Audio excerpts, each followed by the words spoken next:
because you know it by the demand. You know, in business, it's about demand and supply. The demand for private school till tomorrow is still very, very high among parents. What is the cause? Because they are getting what they are bargaining for in the private school. Remember we're talking about prefer to public school. Today, the children can go to school, academic calendar not broken. Today, the children can have high grades. Today, the children can stay in monitored classrooms, few students. And if it is becoming big, they warn you, this class is becoming large. I can't continue with this, or they move. So today, you see a lot of children can have multiple all-round educational development. Or the development of the total child. Public school, the population restricted it from giving children exactly what they want. But in this case, you have private schools that are packaged to give extracurricular activities, give holidays, give real training, give different types of aspects of education. Education is not just about reading and right. So the student, the teacher, the parents are having a field day. They are enjoying it. So even the one we talk is mushroom or this thing, the very low income earners are satisfied with it because it gave them satisfaction that my child is now in private school. All right. Engineer, what I want to find out is what are some of the indicators that will point towards the fact that private schools are giving better quality education? What are some of those indicators? It's not just that there is demand, which I understand that there's high demand, which could actually come from aesthetic reasons. Let it be that my child is in a private school.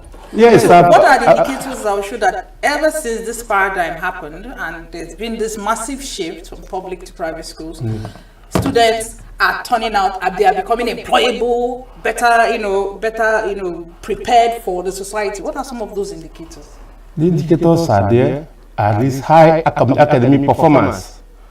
The records are there. If you go to the media when exams, you see private school brandishing high scores of their candidates. It was not so before. They can now brandish 300 or something in exams, and they take pride in it. And the parents are aware of it. There are people that are low that may not be doing, but there are private schools have set the pace. And you come to the university, private universities, people coming out from some private universities, they have tailored education, tailored to the specific need of the child. And they come out performing very, very well. You see, so there are so much this thing, in performance indicator that can show that people are, in fact, academic performance is outside those ones I've mentioned before. The parents are getting what they desired, and but there's academic performance.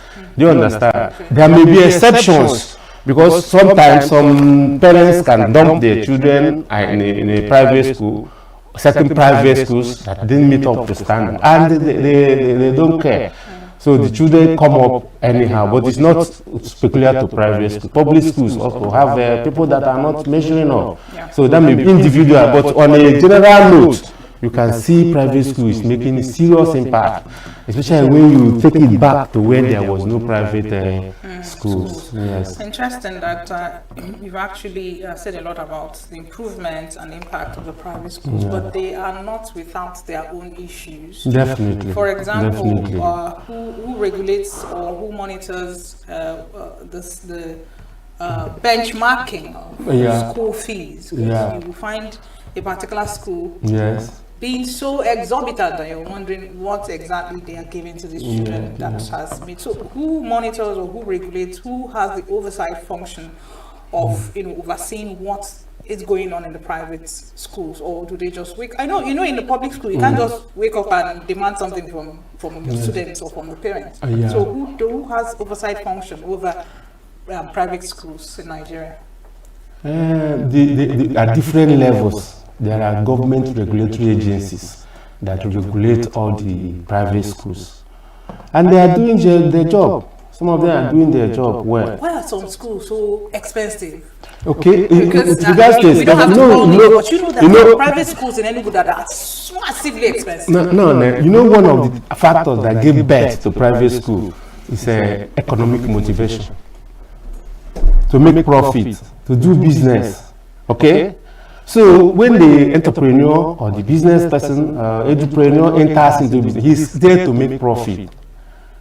So you check out the investment the person made, and then the person is trying to make his position in school to offer value, offer quality, and still make a profit. Quite unlike public school that was just a social service to the people.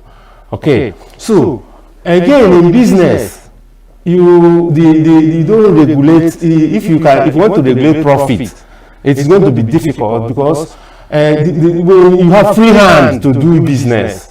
And then, but in this case, the parents have choice.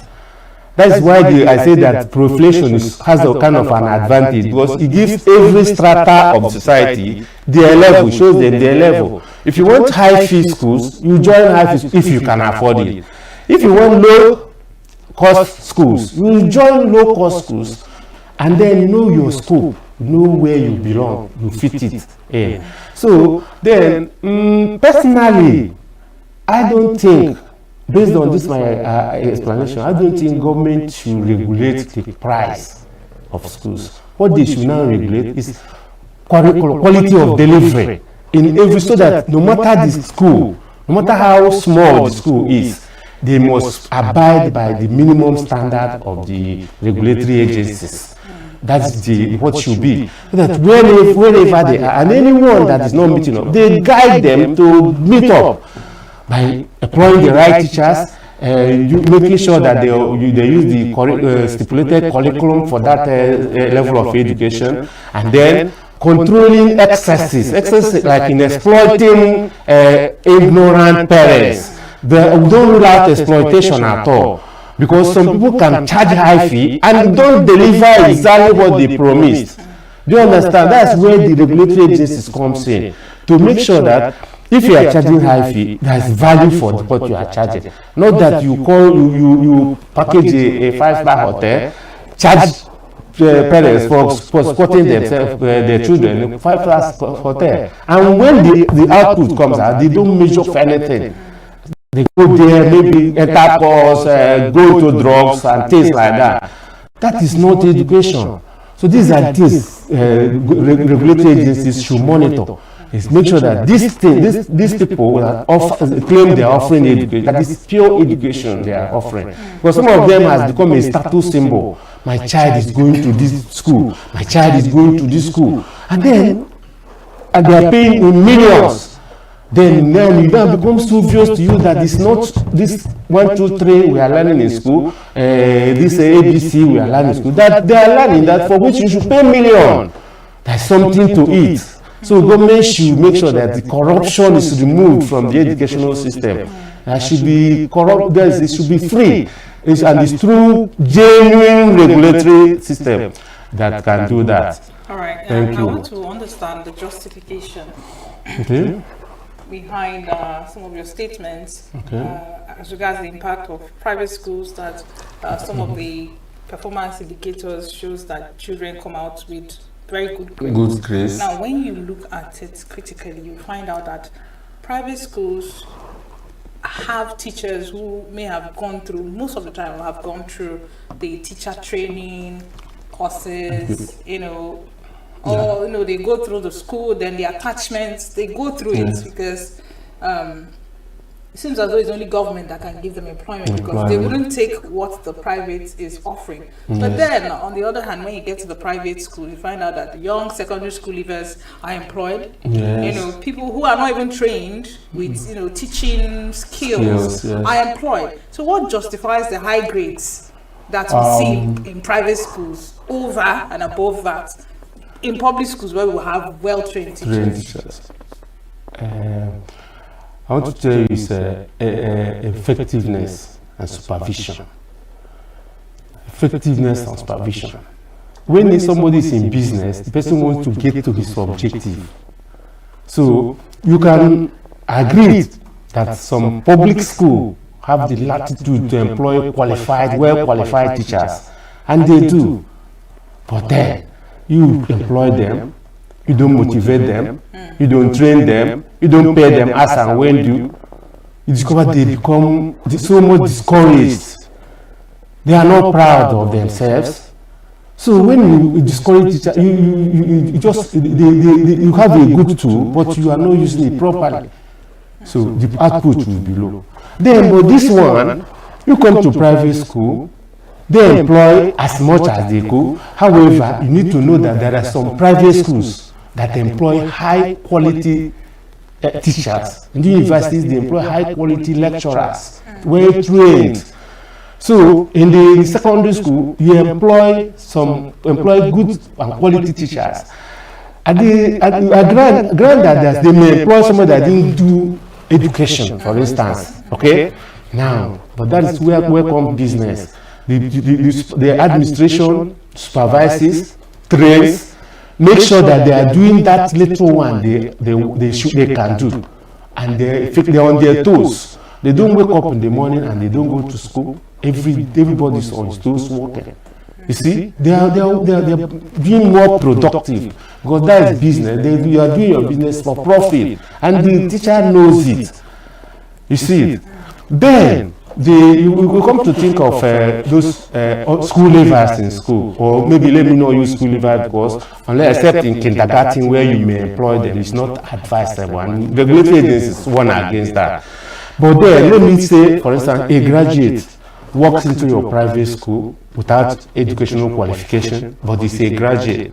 Okay? Now, we have discovered that when you employ them, they do very well when you train them. You coach them, train them, they are doing very well. Reality. You know why? Before you even start doing education, there has been natural selection of high capacity, intelligent human beings into the university. Because people despise teaching.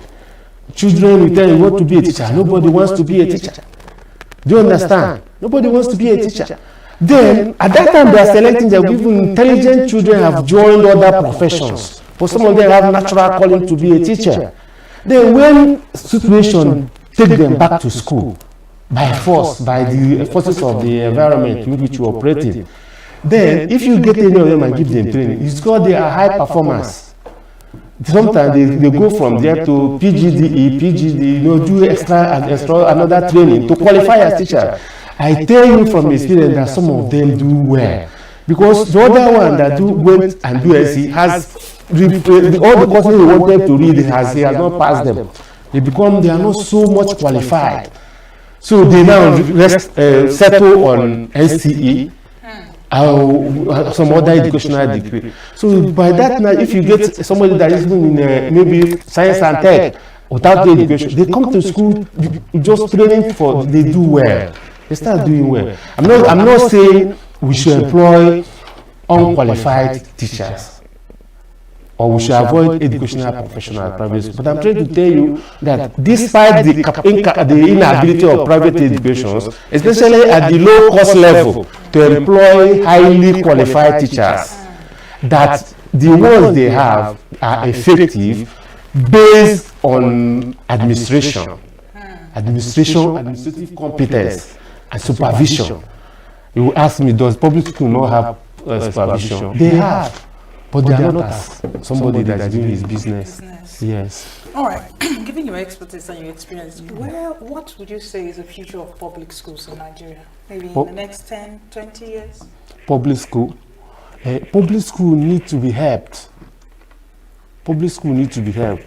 Government need to invest in public schools. Very, very important. In what ways should government invest in public schools? Because there are so many ways, there are so many aspects to it. Just like what we are discussing, they need to get public schools, teachers and administrators accountable. These days, they face private schools and leave their public school, giving them attention, supervising them properly. They face private school. Why? Because the practitioners want, maybe they are looking for money. The income they generate from private schools give them more attraction. So they face private school and supervise them before they say they are coming to private school, and every society is rejoicing they are coming to private school. And then they leave the main thing. They need to face public school, improve infrastructure. There's paucity of infrastructure in public schools, too many. There's no teaching and learning facilities are not there. Some teachers don't have seats. As we are sitting down now, some teachers in public don't have table, don't have seat to sit. They don't have enough teachers in public schools.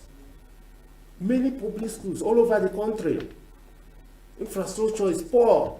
And maybe the government may not be blamed totally, though it is their responsibility. But the population of Nigeria is too much. We grow in population, you come to public school, the number will be, and it will be as if, like I've told you that up to 60, 50 can be in a class. So there are many population, and tomorrow population is still growing, still blowing out. So public school can be overwhelmed. And then you come and say it is free. Now when you say it's free, everything is free, the people, everybody comes there for free, and then you discover that the free is not enough. How so? Can you expand on that? That is why, even though you are saying you have free education, parents are still going to private school. They still go to one-room school. And leave your free and leave your free infrastructure, free school. Because when you come to the free school, if the population is much, there's not enough book for the child, there's not enough by free, it means they should not buy anything. They don't come with school with books. They don't come with book with textbooks, no exercise book. Some don't come with pencil and pen. Their parents say, okay, just leave house and go to free school, and you come, it's not there. And it's difficult for it to be there. Because the financing of schools is too expensive, it's very expensive. And government is not a good business person. Government cannot manage business. Education is a serious business. So if government should insist on running public schools and managing it, along the line, it will fail. And they will not just it will fail, but it will not compare to private enterprise. Private enterprise generates the economy. If you see the massive business going on in the society today, in the marketplace, because of private school, my God, it's enormous. Employment generated is much. So government alone cannot do it. Government alone cannot employ all the teachers employed by private school. Government alone cannot put enough money that's required in the school system. So they should revive public school, make it available for the people that can do it, which are many. But I will advocate that the private school should be nurtured to have roots and strength to do their responsibility. No, you said government is not a good business person, not a good business manager. Yes. You would recall that when school systems, or when schooling or education was introduced in Nigeria, it was introduced via the missionaries. Missionaries. Do you think we should go back to the basics and hand public schools back to the churches? What are your thoughts? They are doing it already. So what has been the outcome so far? They are doing it already. What I told you, if you build a school today and it's quality in Nigeria, almost everywhere in Nigeria, people will feel it because the population are there. It's difficult to get a school. We have not reached our climax in investing. But in terms of the missionaries, the churches, the missionaries are already. When we're talking about private schools now, we are including the missionary schools. Okay, we talk about the missionary schools. I'm saying, sorry to cut you short, but so you understand where I'm going. Okay. I'm saying the way government schools, they are schools that are handled by government, the free schools. Okay. Is there a possibility of handing those schools over It's to a welcome the development. How do you think that will help and improve the quality of learning and teaching? It's a welcome development. Well, what I'm saying is that they're already doing it, and yet it's not enough. There will still be need for private enterprise to be there. However, let me come into your question proper. This missionary school, they are doing well. some of the great schools from the university level to secondary level to primary school are missionary schools. They are trained for it, and they add the moral aspect of it. They add the moral aspect of it to education. They are doing this. They are doing well.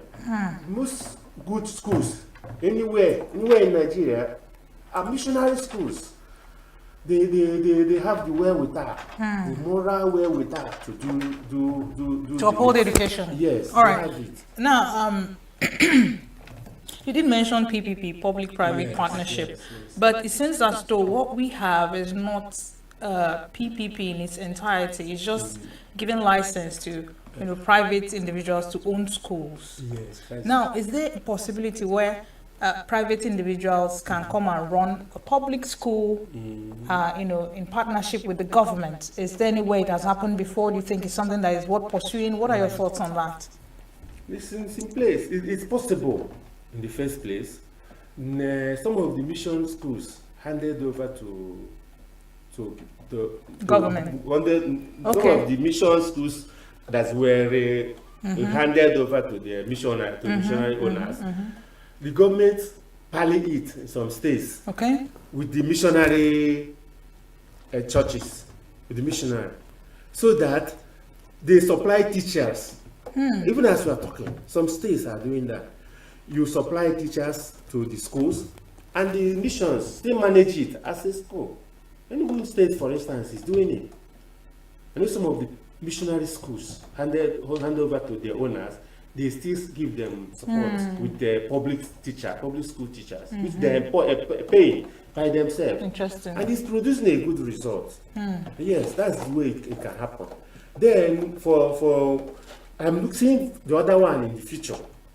Because if you have a good investment in education, and you discover that you cannot manage it well with the public administration, the only option that will be left is that PPP. For instance, massive the governor of ENUGU is doing massive investment. 260 smart schools. Smart schools in every ward, in the state. Now, for such a massive investment, I will suggest, but we don't say a policy cannot work until it's implemented. But if such things, instead of it failing, after such massive investment, you do PPP there and make sure that it succeeds, because it has to succeed, because the investment is enormous. All right. That's my thinking. Before we let you go, there's this population of pupils, learners that are often sidelined. That's special education. Children with special needs. Yes.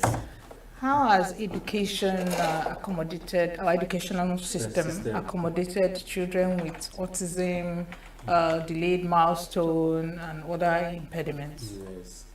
It's a very huge area, and I think the missionary schools have capacity. They have capacity to do a lot in that, because of that moral this and the humanitarian services, they're usually attached to them. But with the smart schools, can the framework or the blueprint of the smart schools, can special education, given the fact that the standard now is inclusive education, yes, so can't it be put into the blueprint of the smart schools, the infrastructure of the smart schools, and see how special teachers can be trained and put in the smart schools? Because if you leave it for missionaries, they can't. I don't think they can cope with the enormity of the work. It's possible. So it's a good one. It's a good one. Even this smartness and maybe this tech supports. Yes. Will give more support and leverage to disabled individuals, such people. I think it's a good idea for this, like in this case, smart schools. I'm believing that, because that's a comprehensive system they are coming up with. I'm believing they must have taken care of those people with special needs. All right. I'm believing they should have. Okay. All right, engineer, any parting words before we let you go, because we have run out of time? Well, the Parting words I will have is to appeal to our government system to assist private schools are struggling. Some of them are located in areas where there are serious shortfalls in education facilities. In schools, some are in the rural areas. There are some people that are so totally disadvantaged if there are no private schools. And most of such ones are low-cost schools. They need funding. They need assistance. I will also advocate that instead of increasing maybe taxation, multiple taxation on schools, they should be given leverage. They are doing a whole work for the society, for the system, for the government. He said, because the role of government to offer education to his citizens. And you see an entrepreneur investing so much in education. What the person really needs is support, guidance. These regulatory agencies shouldn't be pursuing their property, but guiding them. You have not gotten this one correct. Do it this way. That is what it should be. Then multiple taxation. Government agencies doesn't. In fact, what they do is that when you open a school, it appears you have opened an office, maybe an oil company, where every government agency must come to collect their own toll. You have the like in ENUGU, you have SOAMA will come there, the local government will come, state government will come, you know, different persons plus staff that were not sent. Immediately your door opened, they start coming in their numbers. Some claim they are from Federal Revenue Service, some claim they are from insurance, so many things. They will be coming. You see? So there's a problem that needs legislation. They need to protect private schools. They need to private. They are doing a good job. And the threat of closure, if any slightly say we'll close private school, and when they say close, many people will think they are doing it's a good statement. It's not a good statement. You come and close private school. If a private school is not getting it, you come and guide the school to do well, not to close, because somebody's investment, somebody's work. If you see the number of people employed and dependent of the employed, and oh my God, and the business line that private schools are supporting, school uniform, school bags, school printing press, printing of papers, exercise books, textbooks, oh my, it's too many. So, and then whenever somebody wants to demonstrate, they say, I'll close private. You don't close private schools. It's not a good thing for our economy. All right. You encourage private schools to do well. Wow, thank you so much, Engineer Silvanus Onovo, and his take on proliferation of private schools and the quality of learning and teaching. I know you got a thing or two from this very wonderful and robust discussion. Don't go anywhere. Your day continues right after this break.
Thank God it's Friday.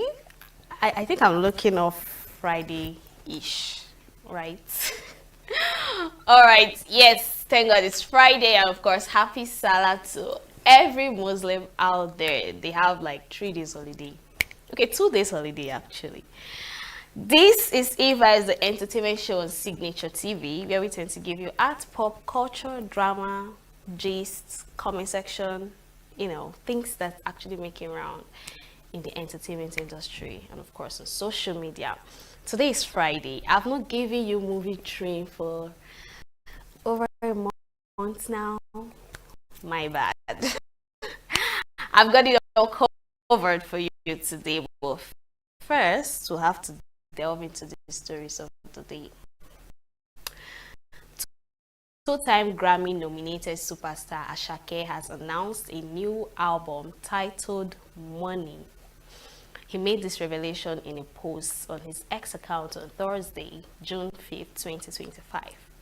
The album titled Money is likely derived from one of his nicknames, as he's famously known as Mr. Money with a Vibe right now among his fans. His debut LP is also titled Mr. Money with the Vibes, which featured underlines the title for his upcoming 4th LP. The album will be his 4th LP in 4 years and his 5th project since 2022, where he announced himself as the mainstream with his hit-filled EP, Ololade Asake. The album comes off the back of the release of his 3rd album in 2024 titled Lungu Boy. The album enjoyed huge commercial success and was also named the best-selling album of 2024 by Turntable Charts.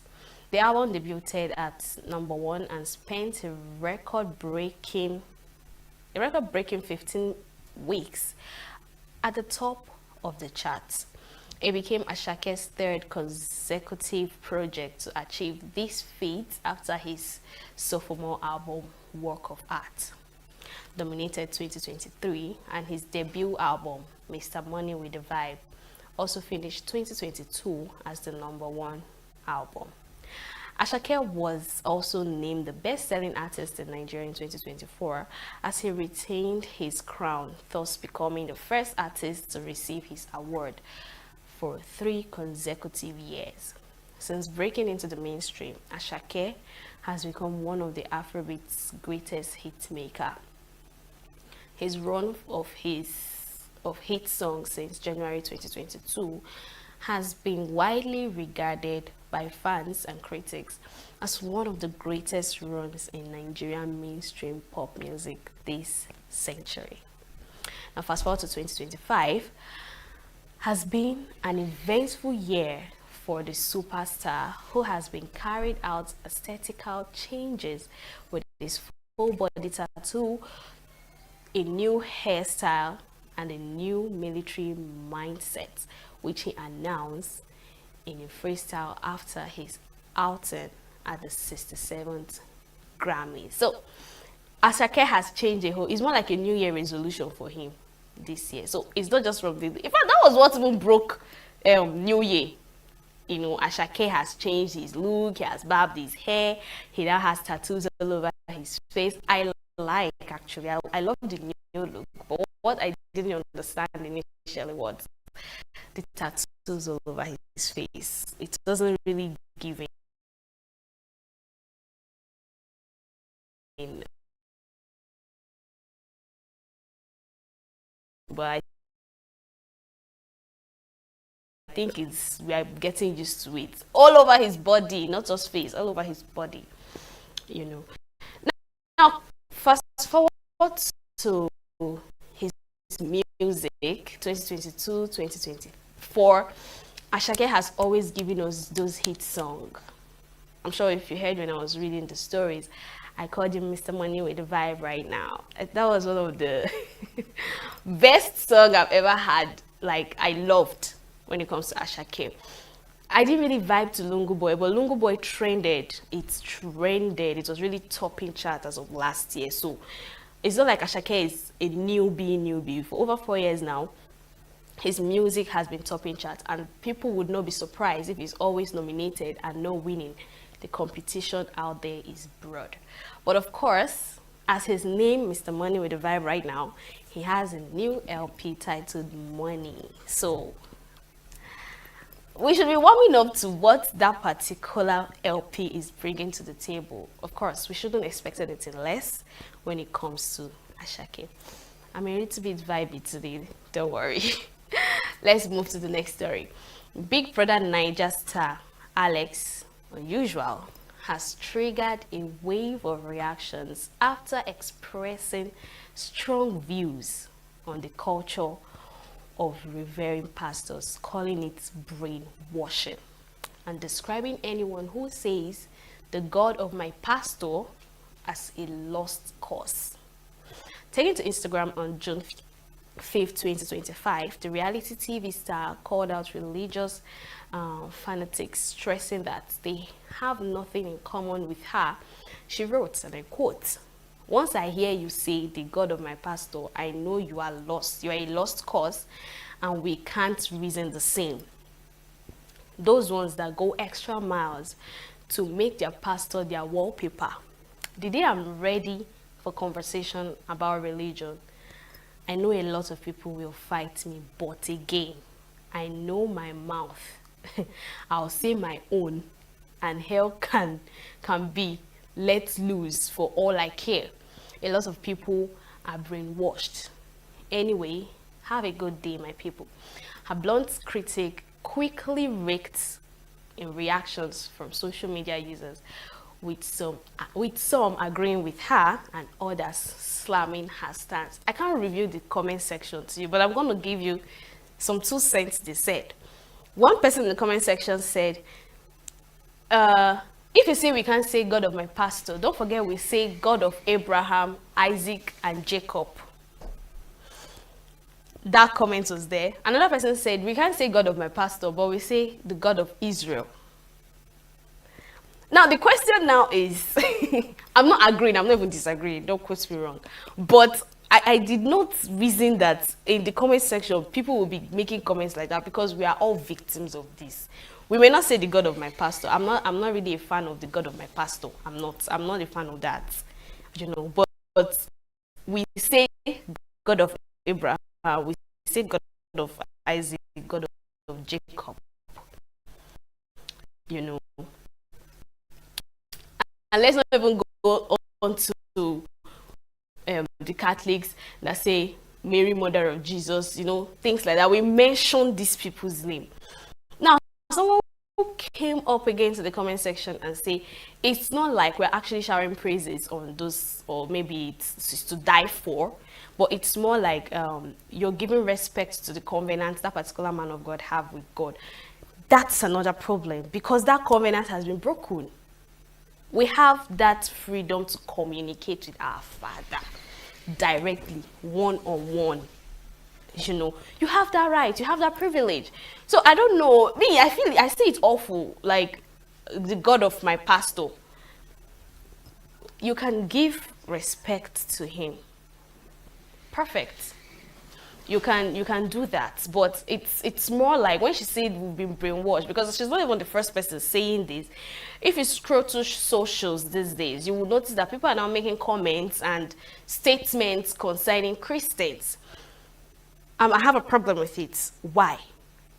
It's a total different thing that you love God and you're worshiping God, and it's a total different thing that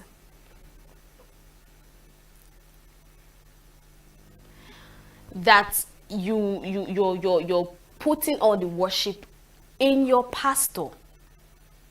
It's a total different thing. You know, why are we making it look like, it's as if we've changed the narrative of Christianity. I don't know, maybe it's just me, but you can tell me what you think. I think we've changed the whole narrative of Christianity. You know, people are not really they're not giving the whole Christianity vibe. It's more like you're worshiping the man of God and not worshiping God himself. Most people go to church because, oh, is that pastor that performs miracle?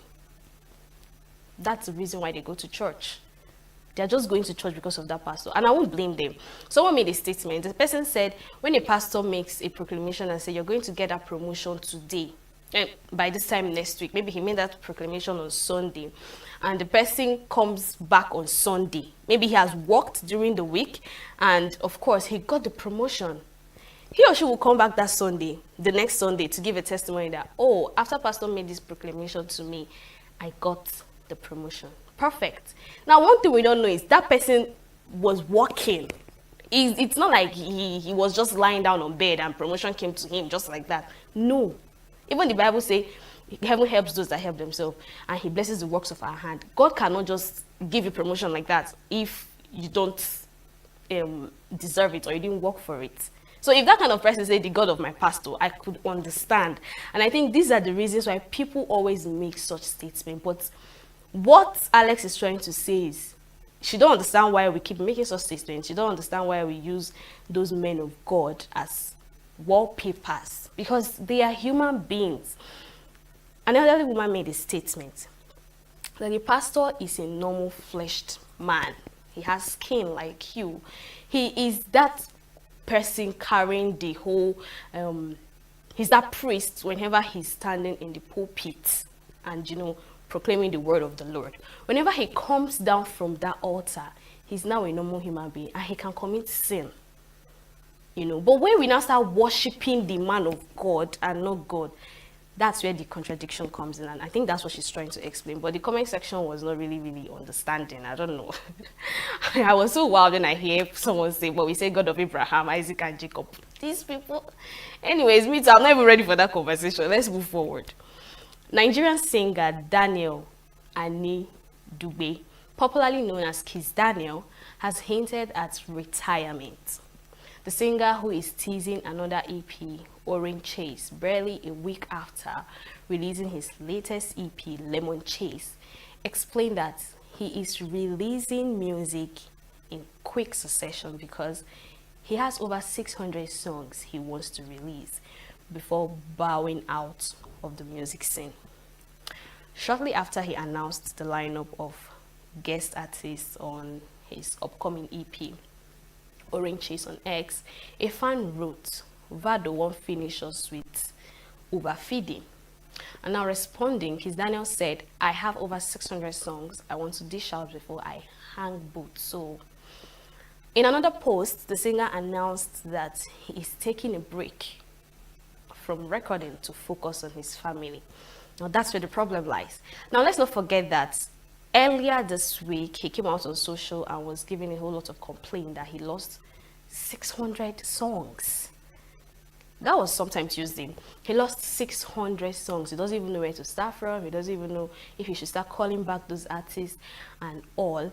How exactly is he going to move from here? You know, now people are like, oh, it seems he wants to finish us with music and all that. Fact, that's what he's there to do, to give us inspirational songs, music that resonates and relates to lifestyle and society and all that. But the question now is, why exactly is he taking a break to focus on his family? Maybe because of that incident. Because I mean, you agreed to feed us with 600 songs before you call it a quit. But now you're calling it a quit earlier than expected.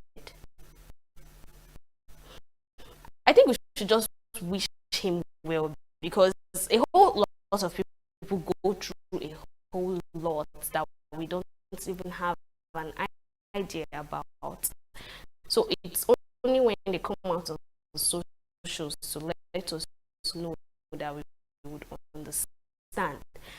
So we just have to wish him all the best and hope that he would come back as soon as possible to give us the promise which he promised us.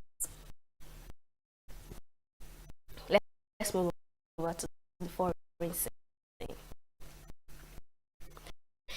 In a Cantonese opera inspired by US President Donald Trump in Hong Kong, a Chinese actor donning a blonde wig spare with a man playing a double of Ukrainian President Volodymyr Zelensky, ridiculing his outfits and dueling with him in the White House.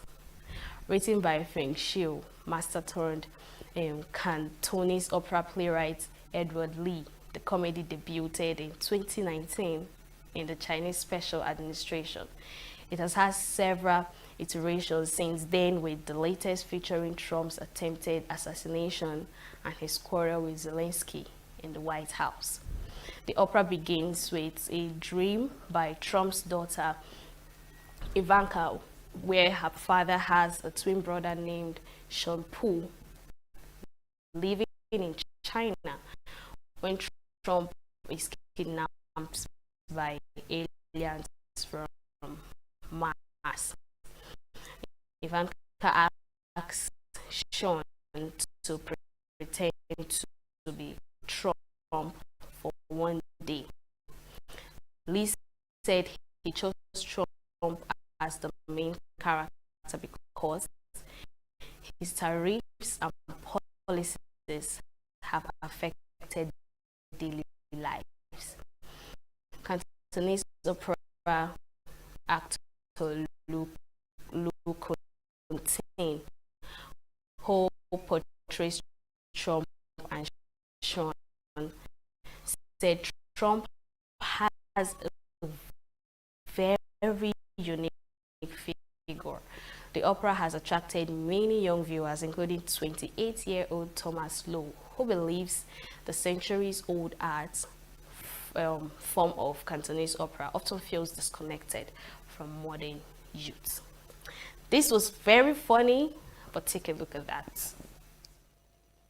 The role of Xuan Pu, Trump's fictional twin brother in opera, is a bit quieter and more refined, while Trump is more arrogant and exaggerated. On stage, you feel like there are two distinct characters. I'm just imitating Trump. He's a very unique person. A long time ago, people asked me, what do you think of him? I said, if he weren't so capable, how could he become president? And even serve a second term? He's not a simple figure. He has his own unique traits, which is why everyone sees him doing so many things. He increased tariffs and made the whole world speak out. That's what makes him such a special person. The relationship between China and the United States has always been something I feel should be one of friendship. No matter what happens, we are Chinese and he is American, but friendship always lives long. That's why we talk about Sino-Us friendship in the play. Everyone should strive to be happy together for a lifetime. Many Cantonese opera stories are about things from a very long time ago, like Farewell My Concubine, or The Flower Princess. These are old stories that don't seem very connected to us. However, the interesting thing is that Edward Lee has created a Cantonese opera featuring Trump and Zelensky. I thought I'd give it a try. This Cantonese opera is actually a fusion of Chinese and Western elements. On one hand, it incorporates the traditional Chinese cultural aspects of Cantonese opera, and on the other hand, it includes Western-style elements like English songs and dances. It's very international. Chinese audiences can enjoy it, and Western audiences can also relate to it. The characters are very distinctive, and this 3.0 version of Trump is truly unique and exceptional. Urban artists have turned a 5-story office building in Paris Business District into a space featuring street art ranging from raw graffiti to gallery portraits.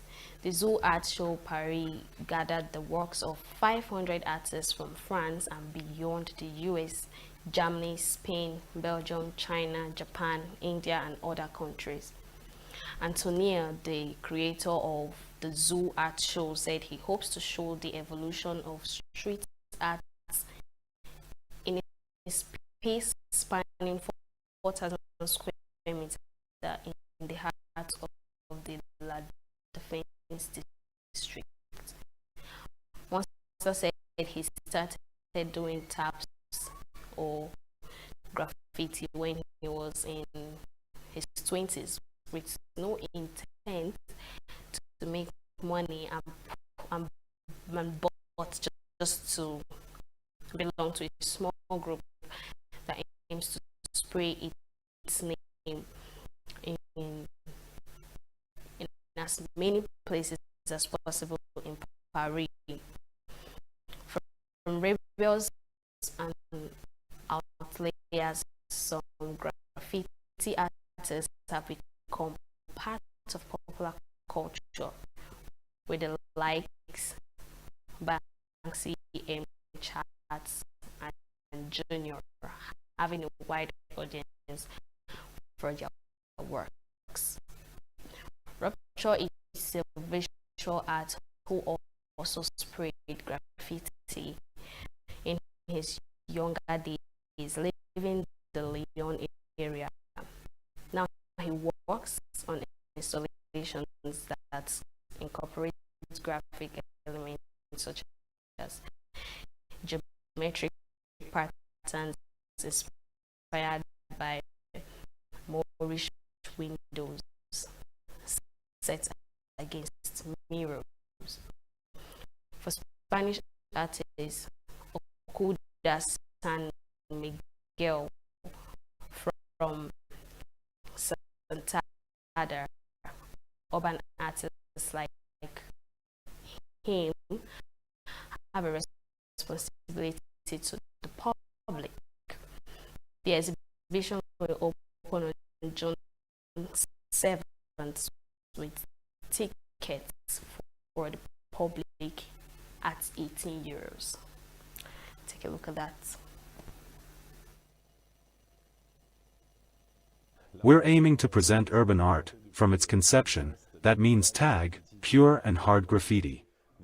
So you will discover a top floor that will simply present the work of a huge number of Parisian artists that can be seen outside, in fact, graffiti artists, in short. Then this floor where we are, that is dedicated to graffiti, but graffiti that will push to its most contemporary forms, abstract, figurative, art, etc. In fact, for me, it is no longer a building, it is a giant work of art. The goal is to gather everything here, to be able to bring it together here, to be able to discover it in a simple way. Because indeed, street art is difficult to decipher when you don't know it. We started more than 20 years ago. At first, we didn't think we would end up in a gallery, or be able to make money. There were only problems at that time. But we wanted to belong to this world. We were part of a minority. And we really wanted to be part of this world and put its name in as many places as possible in Paris. Maybe this way they will understand our way of thinking. There are a lot of people who say that tags are not pretty signatures.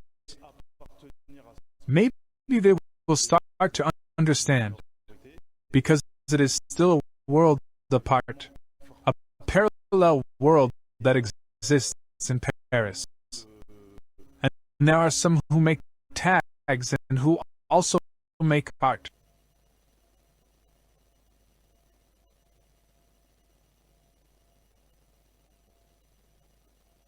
We all tried a little bit to paint with these bombs, a little bit on the walls. After we grow up and we don't want to continue to cause damage. We are maturing. We want to do something else. At our time, it was still something that was forbidden, which was not represented in galleries or elsewhere as we can see it today. It was not in fashion. So it's really this evolution and the progress in age that makes us shift, I think, towards the production of physical and contemporary works. Cities deserve not only the bombardment of brands, of branding, all the time, but they also deserve more art for everyone. And there are many people who don't even go to museums. Therefore, it is important that art is on the streets too. So that's why I feel responsible to keep making murals and keep working on the street.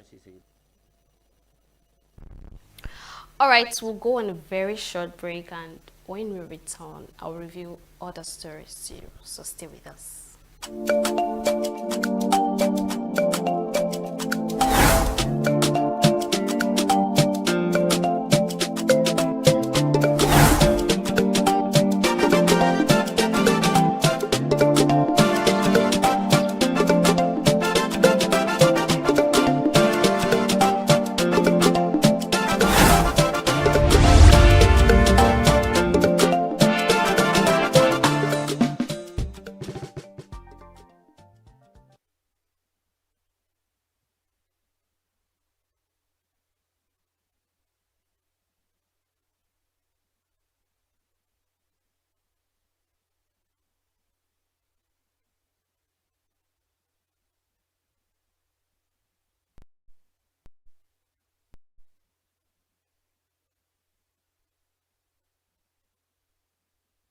We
are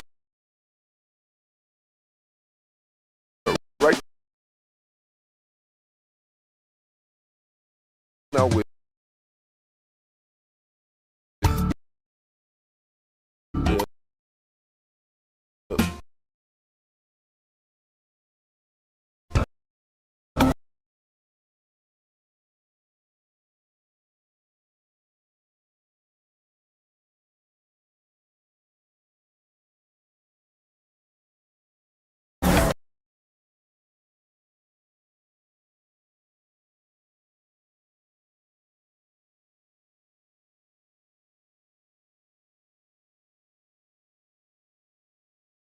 why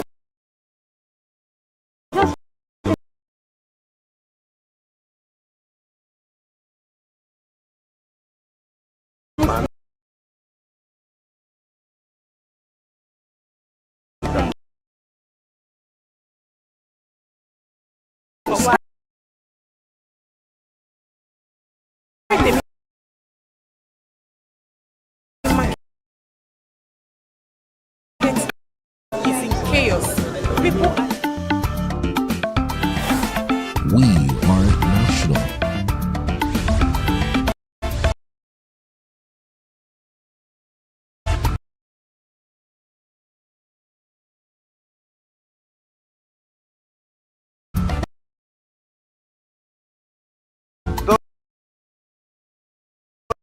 those in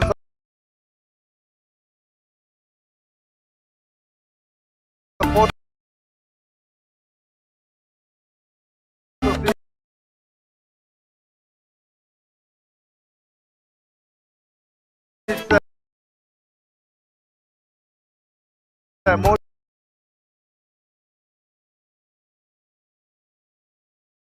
motion as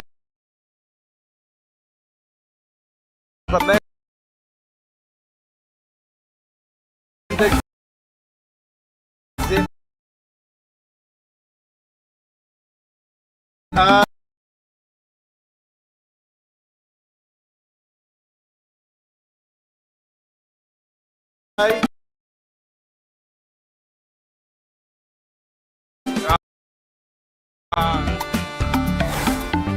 we have taken this move by default.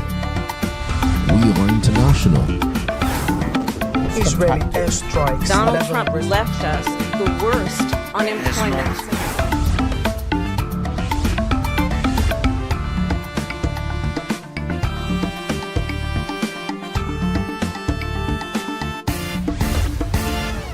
Signature TV, news in your pocket.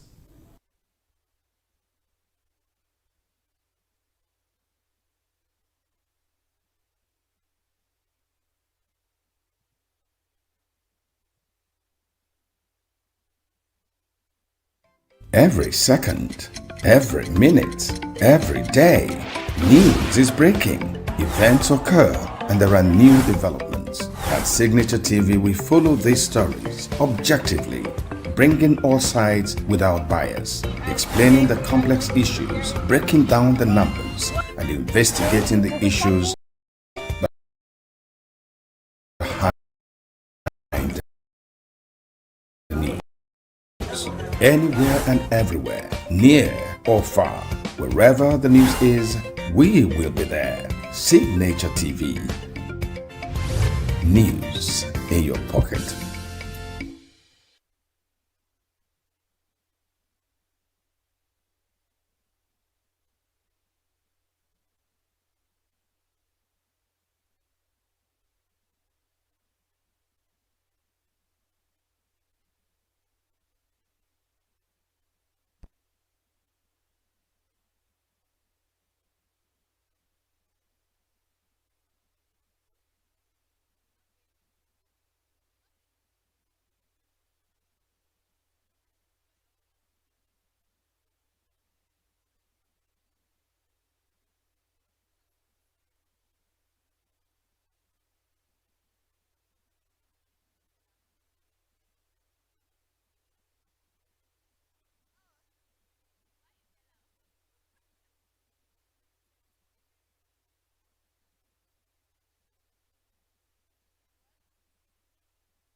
watching E-Vibes the entertainment show on Signature TV.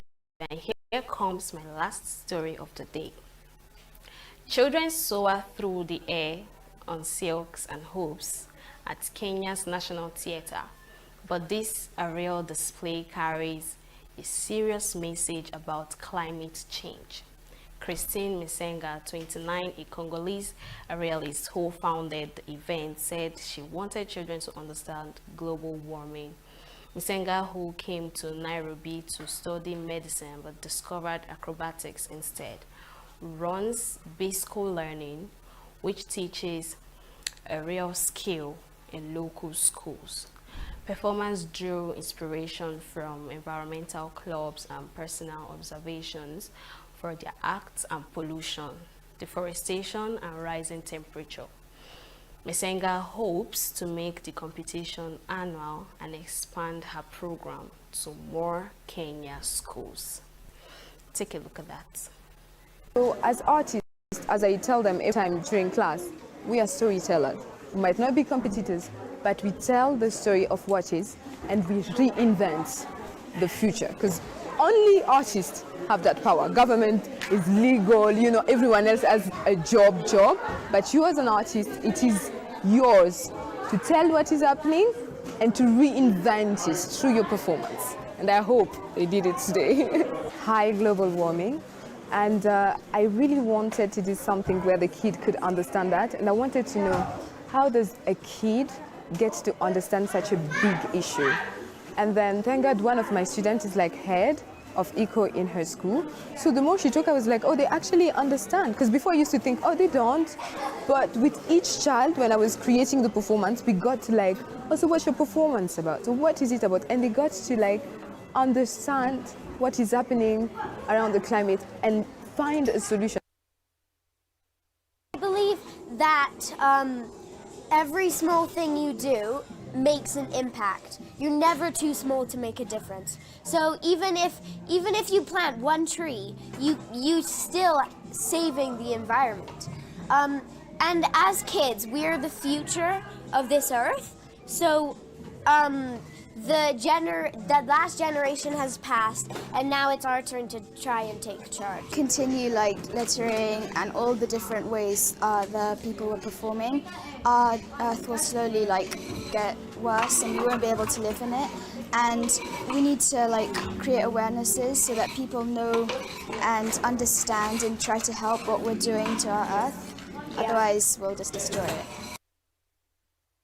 It's amazing to see these kids performing today. It was so powerful to see them bring a theme that they care so much about with climate change, that matters for them, for their future, and that they can see we're in such trouble if we don't act now and fast.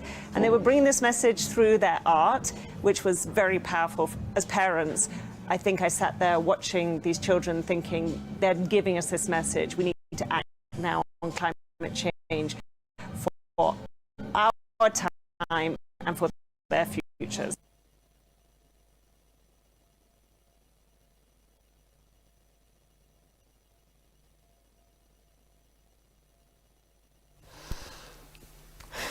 All right, that's all we have for you in the news segment this hour.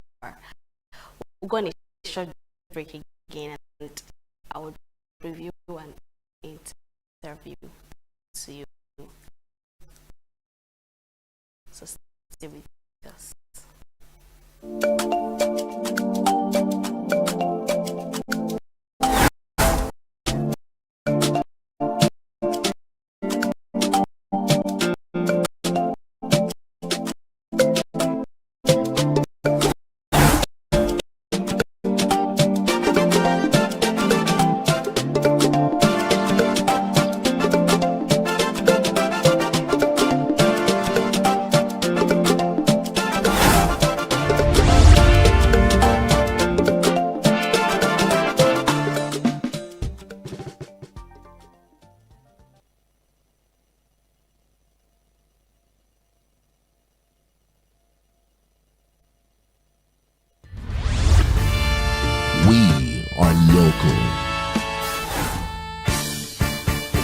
right now with the wide demand and Why the main market is in chaos?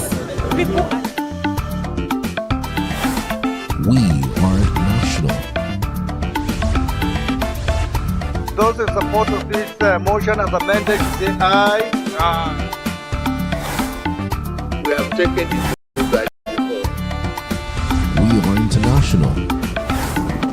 Israeli airstrikes. Donald Trump left us the worst unemployment.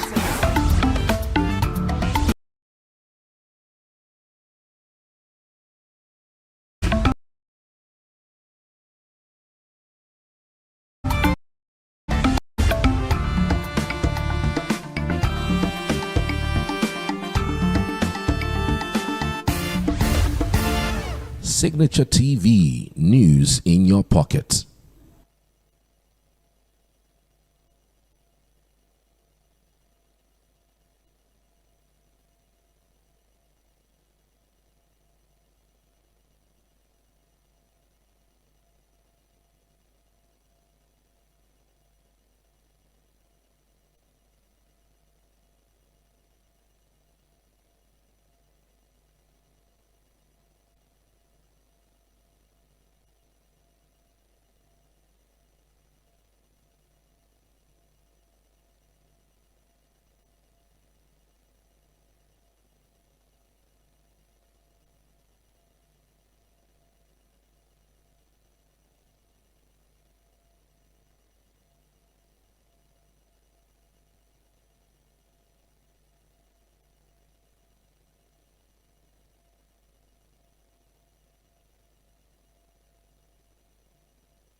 Right here once again with me is Morgana Ikem.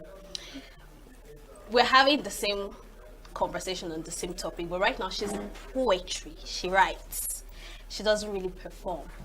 So same topic, finding rhythm in silence, how performance transforms poetry. So thanks for joining, Morgana Ikem. Thank you very much. You're welcome. I think you should project your voice more.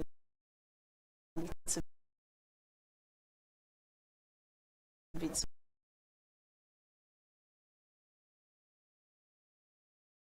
Okay. Here.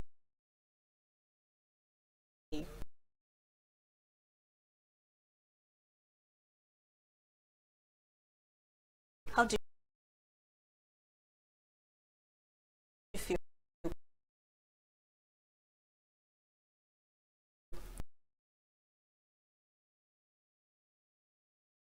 You're good, good, right? Very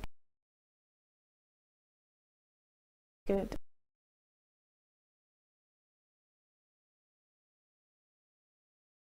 Oh. Okay.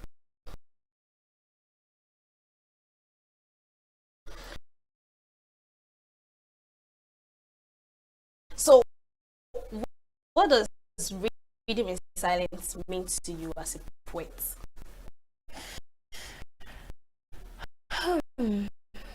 Well, I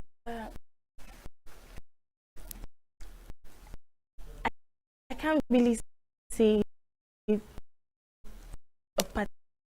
can understand. Most of the times when I write, I just think about it. Sometimes it just comes to my head and then I put them in writing, and then I share it out there to my friends first of all, because they are the ones that will be like telling you, yeah, this is okay for you to put out there, or this is not okay for you to put out there. So when I'm not sharing it to them, if they're able to understand it, they read meaning to it, and yes, that's when I feel that yes, people can understand it. Resonate with it. Yes. So you work with emotions. Yes. So have you ever performed on stage? Yes, I have. When they opened this Sistibu at on some sort of, if I can call it that. Once you put the words together, it takes, not everybody understands, like you said. It takes someone that thinks so deep to understand. So do you think maybe it's the words you put together that make them not really relate to whatever that is being said? Okay, I think it's firstly because they were not listening, and secondly, I also think it's my voice that day. Okay. Yes, I also think it's my voice that day, because they didn't give me that chance to, like, you know, speak so well. And again, I let my emotions get the better of me, because I started looking at them and then I was like, oh my god. You had stage fright? Something like that. I was about to ask you your emotions. Were you talking about love or something? Or No, tragedy? no. Okay, I think I recited 2 poems, yeah. The other one was about a person. All right, it was love. But the other one wasn't. So why are you guys not related to any of them? Maybe your stage fright. Yeah, I think that's too. That's why I said my voice too, because I wasn't able to speak out loud more, because I had to, like, I forgot what I came there to do, and I started looking at their faces.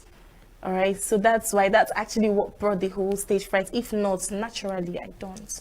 But like at that point, yeah, let's assume your voice was good, loud enough, sound, right? How would you have, let's take for instance those people that were not resonating at all, and there are people that was resonating with it.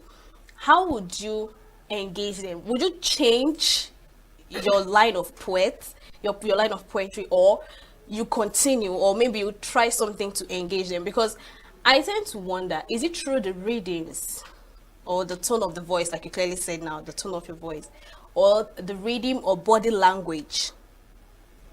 Okay, first of all, to me, I think firstly it's the voice, secondly it's the body language, and thirdly the words you used. Yes, because sometimes there is this time I wrote something and I shared it with my friends in a group chat, and one person was like, I don't understand this thing, no.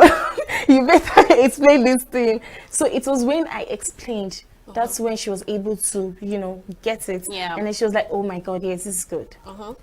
So what role do you think audience play in the rhythm and body language of your poets? Because I know most times most poem writers do not perform like you said, you just write.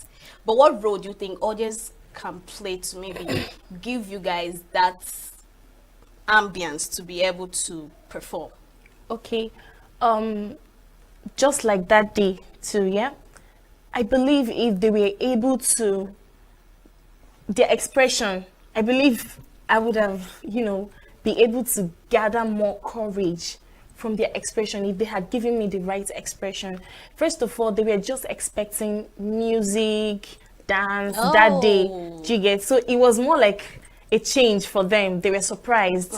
Yes. So I think if they were able to give me the right expression, I would have, you know. So can performance of a poem, I asked this to the other guests, can the performance of a poem contradict the writing? A performance of a poem contradicts the writing. I can't really say. Because I'll use you again, for instance, like that particular day you're talking about. You've written a very wonderful poem. Very wonderful poem. Now your performance, it wasn't really. Did it give what it's supposed to give? Okay, you did. No, it didn't. It didn't give what it was supposed to give. Okay. Yeah. So, do you think the performance of a poem contradicts the writing, whether it's love, tragedy, people, lifestyle, whatever? Do you think the performance? Okay. Yes, it does.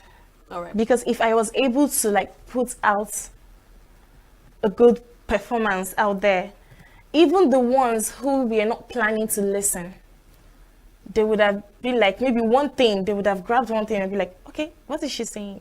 And they will come back. But I think I just looked at their faces and I just got so cold, and then I was just speaking so tiny, and then they were doing their businesses. So the fault is from you now. Yeah, it's from me. It was from me. Okay, so how do you differentiate silence, different forms of silence, especially when writing? Because you're writing, you're not speaking, and you expect people that read it to be able to understand, right? How do I put the words now? How do the silence, like the tones, the silence, and everything in that writing, how does it come to play? Okay, I think first of all, it's the way I was able to arrange the arrangement. Okay. And then secondly, the little words that could help you understand whether it's high or low. Are they in brackets or something? Yes, sometimes I put brackets. If it's maybe a long poem, yes, I put brackets. But in a very, very short poems now. So that the brackets, the words, gives you the reason to know, okay, this is where you drag. This is where you pause. This is where you pause. This is where you continue. This is where you drag high. This is where you bring it low. All right. So, like, what actually intrigued you to go into poetry? Gang. Now that's the question. Okay, so I think I started writing about 5-6 years ago. Okay. Yes. So the first day I brought my book to write, it was more like I just woke up from a dream, a very bad one.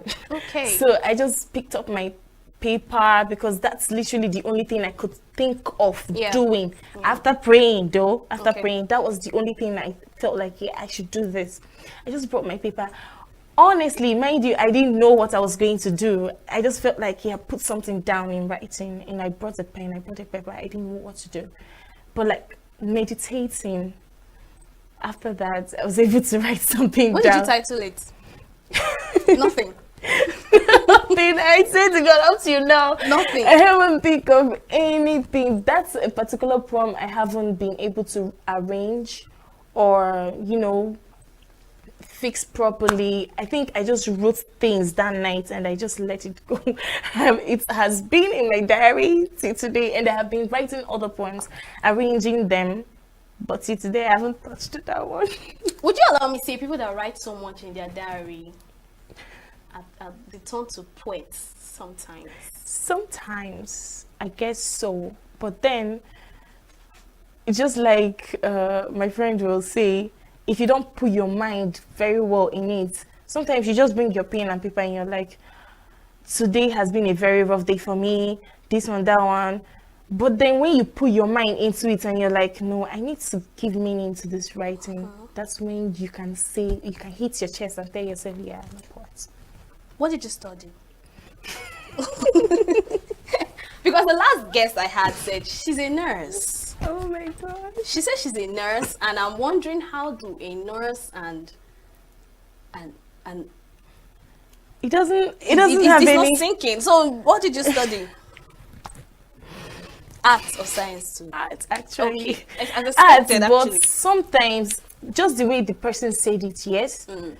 I think if you ask me, I think it doesn't really have to. You don't have to be an art student. Just like he said, sometimes when you write so much in your diary and you're like, I can actually do this, I can go deeper in this, then you can be able to write. And before you know it, if you read more about it, before you know it, you start writing, posting, and then people will start, yeah. So I think it doesn't have to do with your whatever you studied. Do you think there are challenges to this poem writing? I haven't gotten to where it challenged me, Okay. but I heard from someone that it made her forget that there are some things she has to keep to herself. Yes, because she tends to write everything, and then out of so much excitement, she wouldn't know when she put this out there. All right. Meanwhile, this was what she planned on just keeping to herself alone. Now, to her, it's fun, but later on, she'd be like, nah, this was just meant to me. But it's not like it's her real life story. Sometimes it's your real Yeah, life it's a real life story, but most people would say it as, oh, it's generated. Well, that's what they see actually, but like I don't So know. it's a real life story. Yes, though. to me most of my poems are real life story about my twin, about the dreams I have, about my loved ones. Yes. I thought, because you said you lifestyle, literally lifestyle, you get. So I felt maybe incidents that maybe happened, not really to you, but in general, in the society or some sort. So I feel maybe you people generate words, I don't know. So now you're saying it's personal. Okay. I'm not saying it's just personal. Okay. Sometimes it's personal, sometimes it's not. Let me use movie actors and producers, for example. Okay. Now, sometimes, some of them, I don't know, I'm not an actor, but like I heard that some of the movies we watch today, especially the ones you see, they wrote a true life story. Okay. Most of them are. You get? Most of these stories are real. These are things that happen to someone, and the person just, maybe when the person is healed and over it, the person will not be like, oh, I think my story can actually teach people something. And then before you know it, they put it out there. That's quite interesting. I wanted to have something in between with whatever I had with the other guys, but I think this one is more relatable. Right? Thank you. So thank you so much, Morgana Ikem, for coming. You're welcome. Appreciate. Initially, I thought you were having stage fright too. All right, I was, but I had fun. I had fun. My pleasure. Thank you. Thank you so much for watching. That's all I have for you in this particular interview. Join us same time tomorrow. Thanks.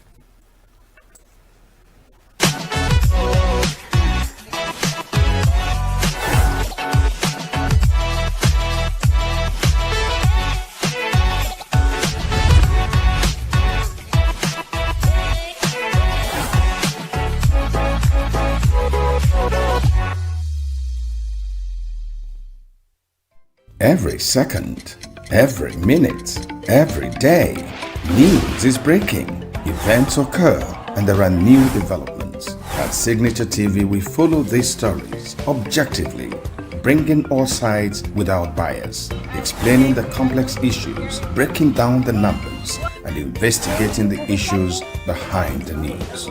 Anywhere and everywhere, near or far, wherever the news is, we will be there. Signature TV. News in your pocket.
Hello, thanks for joining us.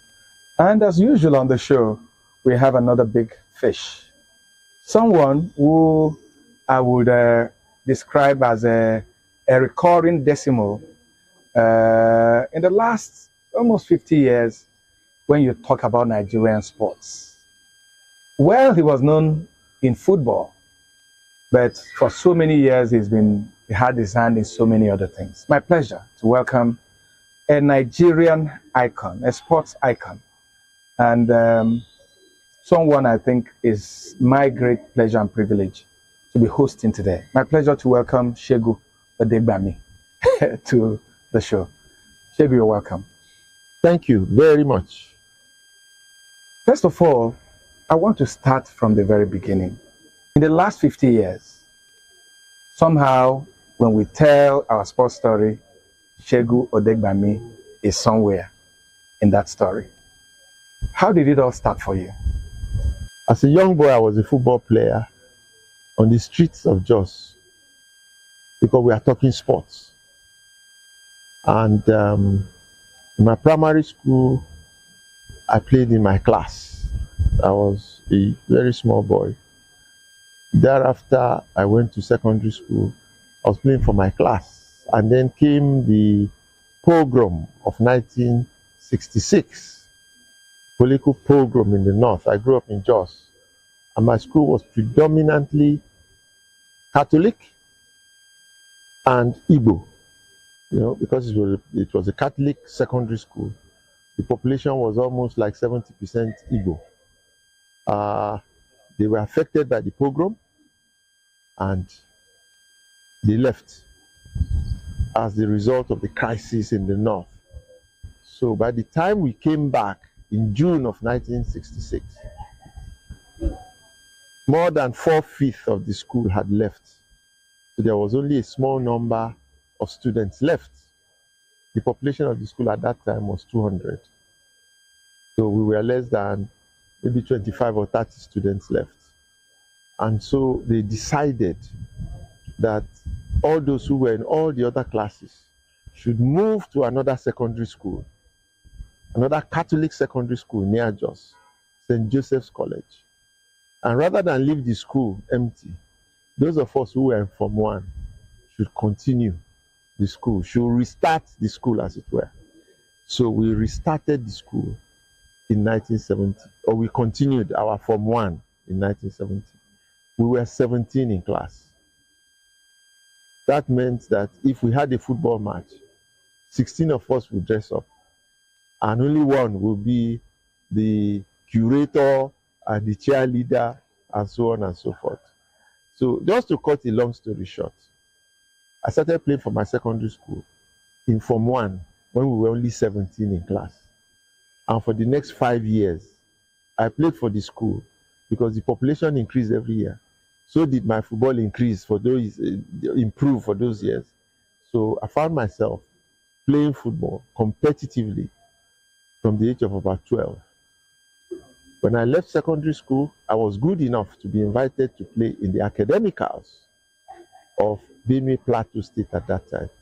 But I had to quickly go to the West because I had admission to do my prelims in the University of Ibadan. That's how I left Jos in 1970 and went to Ibadan.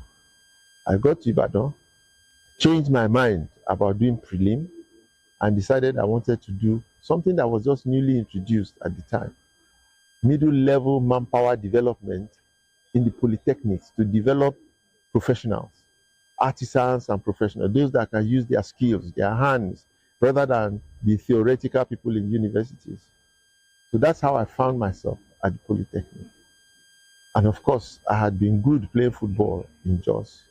So it was natural. I took an interest, I continued. At the Polytechnic, I got exposed to football in Ibadan. And in my first year, one local club had found me and they registered me to be playing for them, even as a student. What was the name of the club? NTC. And 1.5 years, we won the Challenge Cup. In Ibadan? In the whole of the West. NTC was not even a major club people knew. but we were so good. We were young boys and all that, and we won.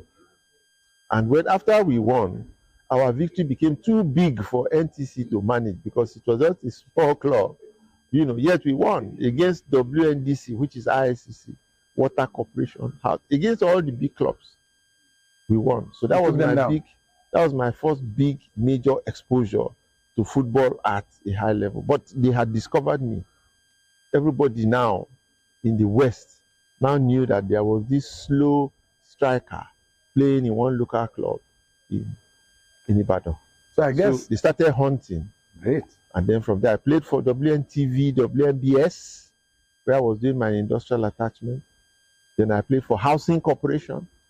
And when I was playing for Housing Corporation, I became the best player in the Ibadan Football Association League. That's the best player in the whole of the West. That was in 1973, which was an eye-opener for me too. Best player, where you had all the top names in Nigerian football playing in the West, and I was there. And they made me best player, gave me the award. So, and that year, I also played my first international match for the West against Central African Republic when we were preparing to go for the National Sports Festival, the first National Sports Festival in 73. Played the international match, I scored a goal, and I played well, and then I realized I was a good football player. When this realization came, what did you do? Within 6 months, I was invited to the national team because I went to the festival. I played one game. After that one game, I was invited to join the national team. They were setting up a new national team, the Green Eagles of Nigeria. They had a new coach called Ottoman Calder, and he assembled the best 100 players they discovered from the festival to form a new national team for Nigeria. This was in December of 1973, and my name was listed there. Very few people know me. And they did the screening, so many games, they printed it down to 33, and my name was there. I was one of the 33 players selected to start a new national team for Nigeria in December of 1973. So that was where it started, because I was in the national team. An ordinary boy from Jos who didn't have even a dream of playing football, who suddenly found himself playing and was invited to the national team that had Haruna Elerika, Tony Igwe, Peter Nick, all those great players. And you were quite young. And I was very young. I was 21. I thought you were already in ICC. No. Before you went to play for the national team. No, absolutely not. It was when I was in the national team that Shooting Stars now recruited me to come and play, because I had to go back to do my HND at the Polytechnic.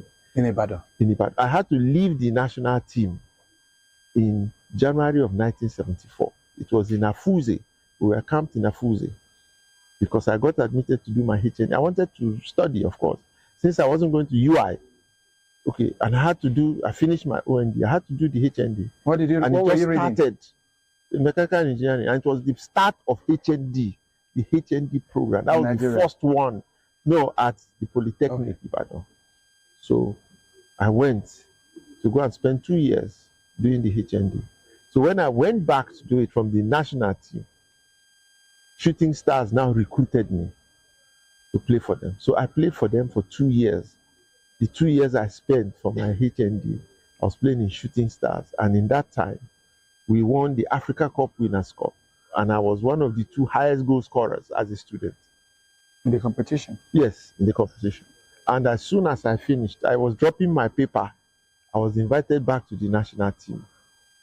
So I did my youth service in the national team. And so the national team then, was it like an elongated kind of employment? Because today, they mobilize, and then when you're done... at that time, there was nobody playing abroad. Mm-hmm. We were all local. And there were so many competitions. There was the World Cup, there was the Nations Cup, there was the Wafu Cup, which was a national team thing to start with, and so on. There were so many competitions. So, and we were all camped. The national team was almost in permanent camp. We go from one camp to the other. So they were preparing for the Olympics. The team had played Olympic qualifiers and just won want to go to play in the Olympics in 1976, and I was finishing my paper. So they took me from the classroom, flew me to Germany to go and join the national team that was preparing to go to the Olympics in 1976. So that's how I entered the national team as a youth corper and started playing my career, which lasted several years. And the incident of 1976 is what I'm wearing today, because you will see celebrating 1976 Olympians, because I was in that group of Olympians that went to the Olympic Games of Montreal in 1976. The story is that a day to the start of the Olympics, Nigeria and 27 African countries decided to boycott the Olympics because of South Africa, apartheid in South Africa. That was the Soweto uprising. Young people were killed in the city of Soweto, and the world was angry with what happened. And some African countries, the OAU, decided that New Zealand, that was supporting South Africa, having relations with them, should not be at the Olympics. That if they were at the Olympics, African countries would boycott. And the IOC rejected that challenge. And so African countries, 27 of them, boycotted, led by Olusegun Obasanjo of Nigeria and Julius Nyerere of Tanzania. They led the group to boycott. So a day to the start of the Olympics, the IOC sent all of us packing from the Olympic Games. So we never became Olympians. When we had registered, we had trained, we had prepared, we had done everything, and Nigeria had one of the best contingents in our history. And that's where you find some of my colleagues who are here. Bruce Ijirigo, Godwin Obaseki, Charlton Ihizwele. Obaseki was not the third best hurdler in the world, high hurdler on the world at that time. Charlton Ihizwele was the best jumper in the world. Bruce and his colleagues, we had four of the best relay squads in the world. We had Davidson Ande. We had Obisi Awankwa, who were young, 17-year-olds, who were boxers and were doing well. Davidson eventually became #1 amateur boxer in the world. We had a solid team, and our national team was also strong. So we went, we didn't participate. One day to the opening competition. Ceremony. So the damage was done psychologically to young men like us who had dreams, who had prepared. Some of them had prepared for 4 years, like Bruce, and they were ready to win medals. And suddenly, a day to go, they sent them back. Do you think it was painful? Do you think Nigeria was wrong in that decision, or rather Africa was That's wrong? That's where I'm going. Yeah. We were not into politics. We were just athletes, but the decisions were political. And later, they made us understand why. That we were sacrificing our Olympic medals for the freedom of black people in South Africa.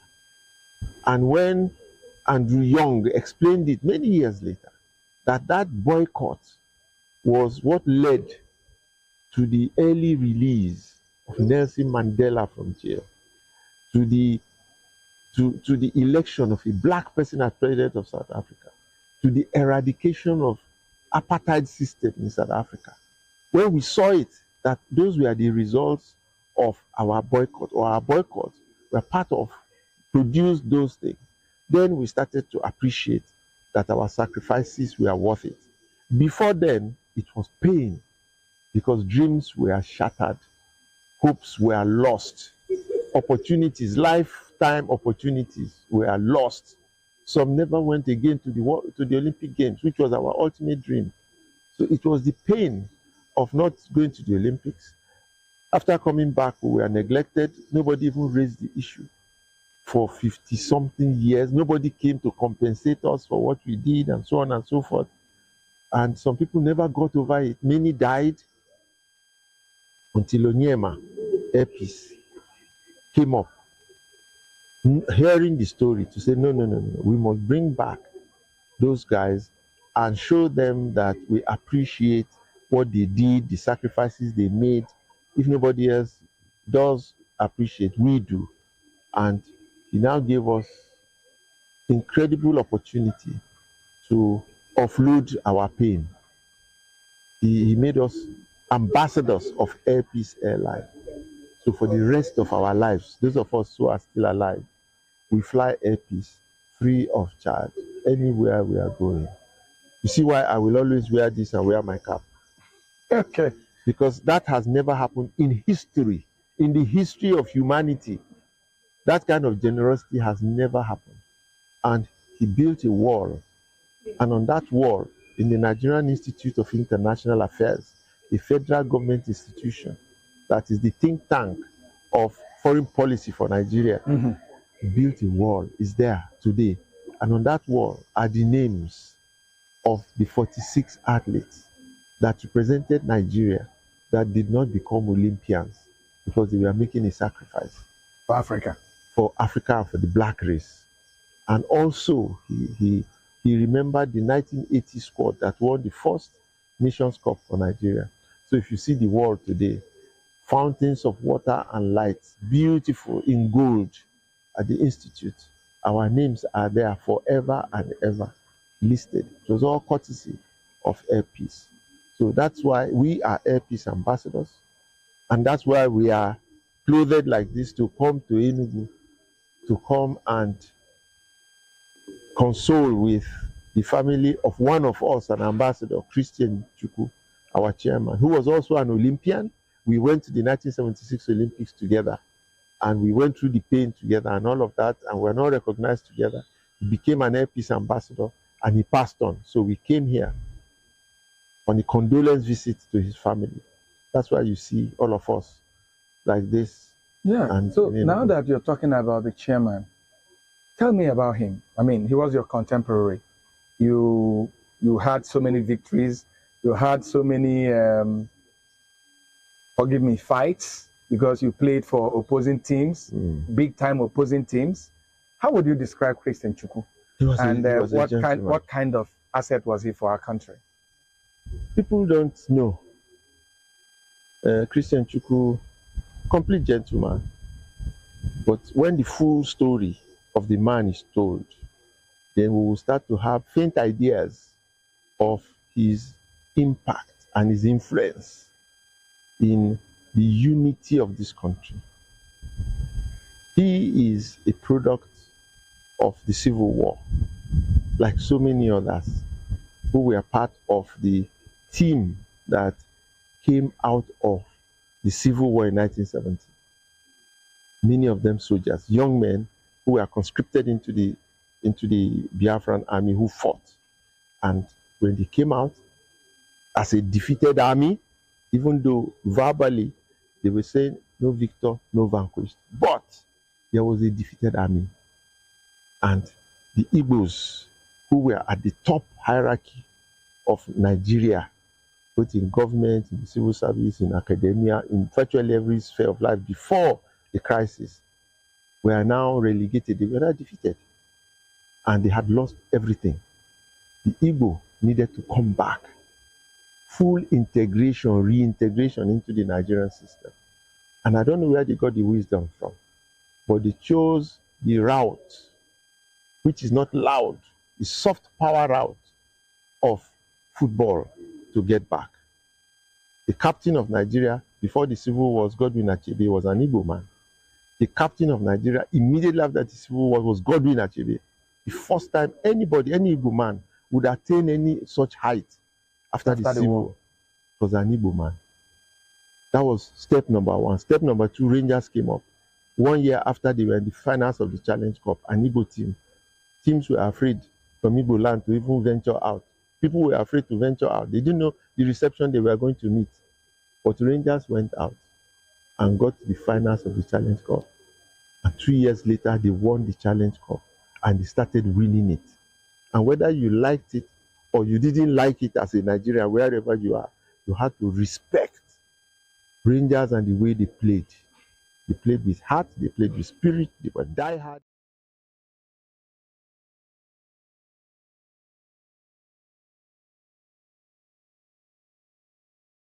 They were brilliant and they were winning everything. And everybody was falling in love with them. And if you fell in love with Rangers, you are falling in love with the Igbo. So Rangers International was a movement of the Igbo people. And who spearheaded it? Chairman Christian Chukwu.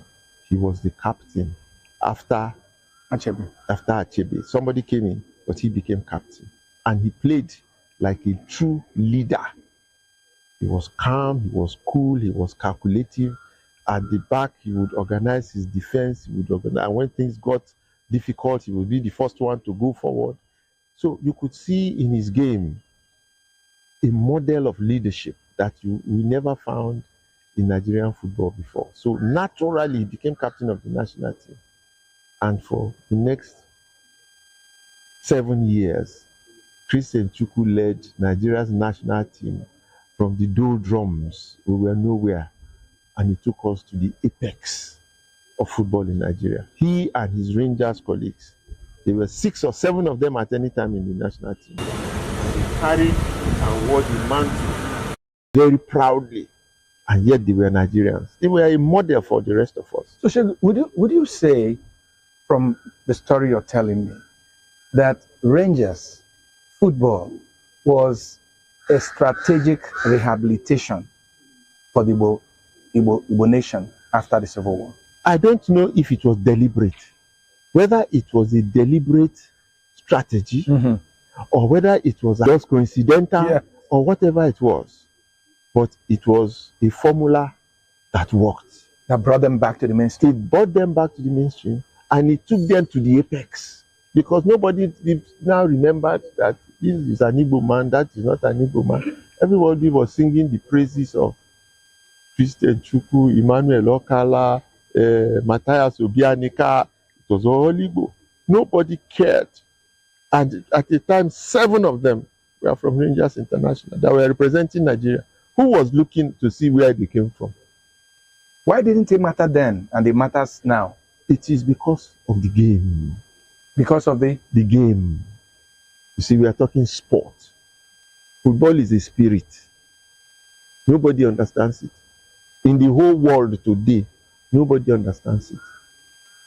The kind of passion with which people follow it, with which people play it, with people invest in it, you don't find such passion anywhere else. It is a spirit. That's the only way I can call it. It is beyond any divisions. When the countries are at war, sometimes they stop the war so that a game will go on.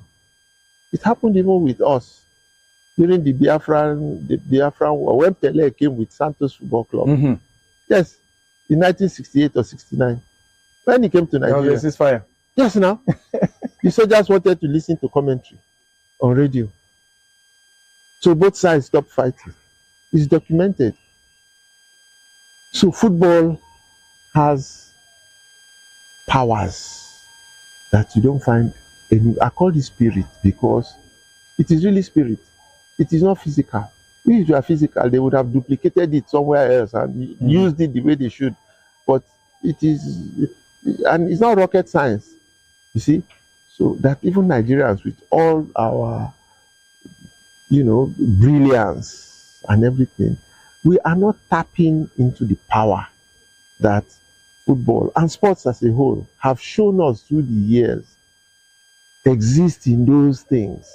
We can use those things. We can use football. People say it's the greatest unifier in our country, but we are not using it to unify us. It is a unifier. It shows itself every time when the country is playing. You don't care who did it. But suppose you now deliberately strategize and plan to use it to achieve certain objectives, national objectives. You can imagine what you can derive from such utilization. So we're going to talk more about this, Shegun, but do you feel bad, for instance, that after 1976, after 1980, that it is an individual who is recognizing, that sacrifice and not our government? Do you feel bad about it? You're asking me. Are you thinking to feel bad is to blame somebody? Is to blame an institution? Is to say Nigeria? That's abstract. It is a lack of understanding. It is forgetfulness. It is a lack of appreciating the depth of injury, inflicted on certain young men who came back and they just disappeared into space, and nobody could recall what was going on. It took one of us who was a victim also and who had been in pain all these years to revive the story and to get somebody like Allen Onyema and Professor Osagai of the NIA interested to dig up that part of our history to say, this is unfair. It always existed, but people did not remember, people did not know, people did not appreciate, people did not. How many Igbo people knew? Igbo, I'm talking of the race itself. How many of them really appreciate the role of Rangers in the reintegration of the Igbo into Nigeria? It's not 90% of Igbos don't know. 99% don't know. You see, they just take things for granted. Whereas, whether it was deliberate or accidental or incidental, Rangers were the biggest force, the biggest movement in the reintegration. In the reintegration of the Igbo. Whether they like it or not, that's the reality of it. But how many people know? So you can't blame anybody. It's not after the debacle of 1976, I call it a debacle because, like you rightly pointed out, some people, their dreams died there. A lot of people never got another opportunity. But people like you soldiered on. What happened? What drove you? Like you, Chukwu, and a couple of other people. No, we were football players. And we just went back to continue our game. And opportunities came again. Some people, they are lucky. I was one of those who were lucky. We didn't even play to qualify to go to the 1980 Olympics. If Providence had not intervened, tell me about the way it did, I would not be an Olympian today. But in 1980, when America decided to lead the West to boycott the 1980 games, and Russia, because Russia invaded Afghanistan. So the Russians, to save face, now threw open the Olympics to friendly nations that had not qualified. Nigeria was one of them. So they threw open their gates to the Nigerian national football team and a few other teams in Nigeria to please come, because America had boycotted, this had boycotted that. You understand? So that's how they now mobilized us last minute, and they sent us to Moscow to go to the Moscow Olympics. That's how I became a true Olympian. Even though in 1976 I was registered, but we didn't participate. So you see, it's about opportunity, and it's about politics, and it's about now the realization of the power of sports, even politically, to effect and influence change in the world, in the global politics. That's what they did now. You boycott the games and you change certain aspects, the world order in certain places. Mandela was freed. Afghanistan, were invaded by Russia. America protested. It's a world war indirectly. So it is. They use it as a tool. Yes, it is a tool that is a weapon that is used in war. War. So let me take you back to a question I asked, because sometimes I think about it. You guys, buddies in the Green Eagles, best of friends, and then there's a match between IICC and Rangers. How do you guys draw the line? Or how did you draw the line then? First, we were friends. Take, for instance, Christian, Chukwu, Emmanuel Okala, and the rest of them. We started our game together in 1973.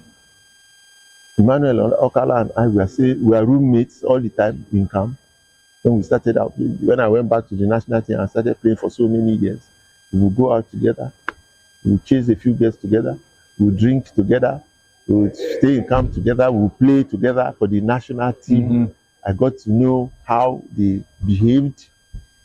Chukwu, of course, brought all his elements to the national team. Okala did the same. what he was doing for Rangers to win was what he got into the national team to win for the national team. So we got to know each other. It was war. There was no friendship at all. We get to the field and it's like want to kill ourselves. And one falls down and you don't care. You don't care, you know, and all that. But deep down, of course, you would care. But it was a tribal thing. Really. It was a tribal thing. It became a tribal thing. It was. So after the movement at what point does the spirit you talked to me about, which is football, at what point does it leave you when you start playing teams against teams? It never leaves you. It never leaves you. But you told me it's war. You know, it never leaves you. You just, I don't understand it. I will just give you a scenario. I went to watch Mike Obiku when he was playing in Feyenoord. Mike Obiku was a former national player. I went to his club to go and watch him play a certain match, and he was playing, and he scored a goal. He just scored a goal, and he ran to the spectators, took off his shirt, and there was this fence with barbed wire. The fence to prevent spectators from jumping into the field. It was barbed wired, and he saw this fence with barbed wires, and he just leapt in the air, grabbed the fence, and pressed his body against it, and was shouting and shouting, and he was bleeding. And he felt no pain. He was bleeding, and then when he left that fence and fell to the ground, it was blood everywhere. He didn't continue the match. They had to take him out because for that moment he went mad that he scored a goal. He was in the spirit. That is typical of football. In football, in every match, people go mad. The players, the spectators, you know, even those watching at home, somebody will kick his television because a goal was scored against him. In the field of play, our friends became enemies. All kinds of things will happen. The spirit just takes over. And for those few moments, you are not yourself. It is the spirit that takes over. It is that kind of passion that drives football up to today. You don't understand it. I don't understand it. You know, I try to, but I truly don't. So when you go to the field of play, and Chukwu is there, he's my friend, he's my brother, and I have to go past him to go and face Okala to score that goal. Who the hell is Chukwu? You don't think of him as your friend or anything like that. And who the hell is Odegami? Everybody is just trying to win. Look, so I'll take a break.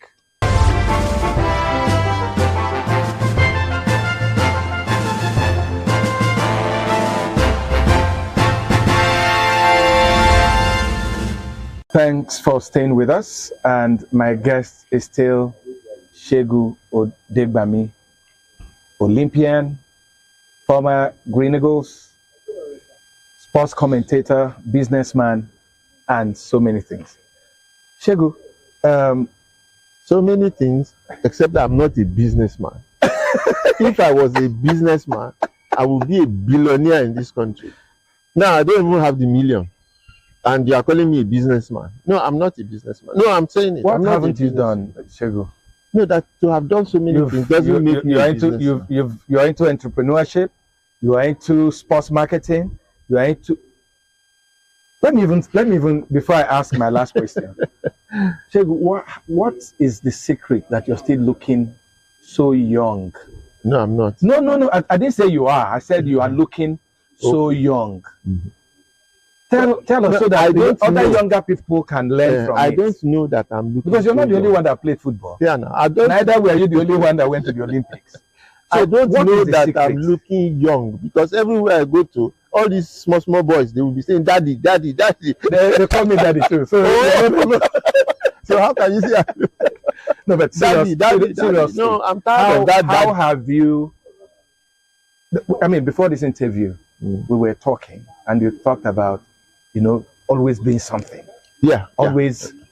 Yeah. Having your hand in something. Engaging my mind, engaging my body, living outdoors. I mean, for instance, when you are with your colleagues, yes. 1976, 1980. Yes. As we are there now. and somebody comes, the person they know is Shegu or Debami. So how? Because the younger ones... I will tell you why. Yeah, the younger ones need to know this. How have you remained relevant? How have you remained in the news? How have you also remained healthy over these years? That's before the last question. Well, well you know, experience is important.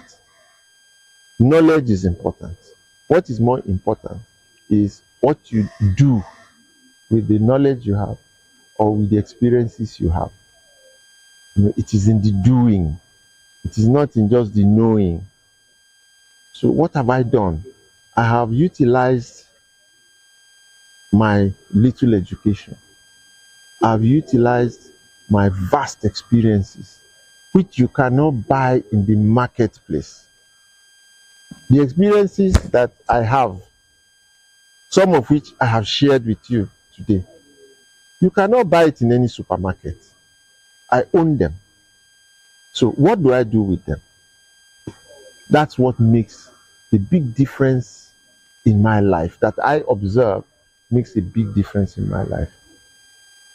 That I have some education, of course, opens up my mind to all kinds of possibilities, particularly that of not ending up neglected, poor, you know, forgotten, like so many of those that were involved in sports in those days. That was their story. And when you went into sports, you ended up outcast, forgotten, neglected. So I had made up my mind. Yeah. I had made up my mind, even when I was playing, when I was in school, when I was playing, when I didn't go to UI, I didn't become a doctor, a lawyer. You know, I had polytechnic education. I was a first-class student when I was in secondary school. Nobody thought I would go to a polytechnic, but I went to a polytechnic because I was convinced that the future belonged to those who could use their hands. That was what we were told. And that's the position we are in now. Skills are more important than the theory that you read in class and so on. Everybody, entrepreneurship, what is it about? It's about using your skills to achieve so much. I went into that, and then polytechnic education became third class. It was not recognized. If you went to a polytechnic, you were a nobody. So I was heading in that direction. So I had to start to create my own future. Fortunately, I had some knowledge, I had basic education, and I started making use of the knowledge I have, the experiences I have, to situate myself in such a way that I would not suffer in my old age. And that meant engaging my mind constantly, putting myself in places that are relevant to what I know, which is sport. I don't do anything that is outside of sport. Everything I ever do is sport. I own a radio station. It's a sports radio station. I am part of the ownership of a newspaper chain. It's a sports newspaper chain. I own a secondary school. It is a sports school. I own this. You know, everything I do is related to who I am, that Nigerians know me for. As they say, you stayed on your lane. Exactly. I stayed on my lane, but I ventured into politics. I ventured into diplomacy. I became an ambassador. I ventured into health. I became a consultant on health issues related to sport. I ventured into journalism. I went into the sports media. I write sports. I do this, I do that. So, and the opportunities are vast in all spheres of sports. In law, in medicine, in economy, in agriculture, in town planning, in the environment. The opportunities are everywhere, all connected to that sports ecosystem. And nobody is in it. Nobody is in it. It's untapped. Can you believe that they were looking for a top person in Africa, in the sports business? Top person in the sports business in Africa. Me that I don't even do much business in sport. Harvard University came, and I was the one they picked as a resource person to go to Harvard and deliver a lecture, be part of, you know, the resource people to deliver lecture to students in Harvard in the sports business that I know little about. Because there are no people in the sports business. So the opportunities in sports are limitless. So I am just there, keeping myself busy, doing this and doing that, and making some money. Not making a lot of money. I thank God I'm sustaining myself. I'm living well. I'm doing okay. I'm relevant. You know, there was something. There was something you said. When this is our last question. There was something you said, Shegu. Shegu keeps insisting this is the last question. For the millions of Nigerians who are enjoying the story you're telling, would you let me just do one more? So there was something instructive you said, Shegu, that you were invited to the Green Eagles camp. But because you needed your 2 years of HND, you left the camp to go and complete your 2 years of education. Yeah. I found that very instructive. Yeah. As you continuously urge me to end this conversation, can you tell me what happened to you from when you returned to the Green Eagles and when you left, and the things you've done since then? Yeah, I like that. I like that. I returned to the Green Eagles, and I committed to it. I had dreams now, realizing that yes, I was a good football player. 1 year into my National Youth Service, I was declared 3rd best player in Africa for the first time in Nigeria's history. That a Nigerian football player was amongst the top 10 in Africa, and I was 3rd. It was the first time any Nigerian would occupy such a position when they were doing the best. It wasn't as they were doing now, awards. Yeah. They were just picking. It was a magazine in France. And then they would announce it. And I was 3rd in 1977. And it was celebrated in Nigeria, across Nigeria. About in your early 20s, actually? Yeah, no, I was 25. Okay. I was high up there, man. And then the realization that so I am this good. And of course, we had won the Cup Winners' Cup for the first time in the history of this country. I was part of the team that won the Cup Winners' Cup for the first time. And I scored, along with Moses Otolorin. We scored 17 goals. He scored 8. I scored 8. And I was a student. And I was achieving that much. That same year, we won the ECOWAS Cup for the first time. 1 year later, we went to the All-Africa Games. I was in the All-Africa Game. We won a silver medal. We won the FA Cup. We won the National League. Me and my colleagues. So the victories. And we almost qualified for the World Cup. We lost last match in Lagos. So we could have gone to the World Cup. And that would have been another first. So, you see, all of that changed my life, of course. Because I became one of the most popular players on the African continent.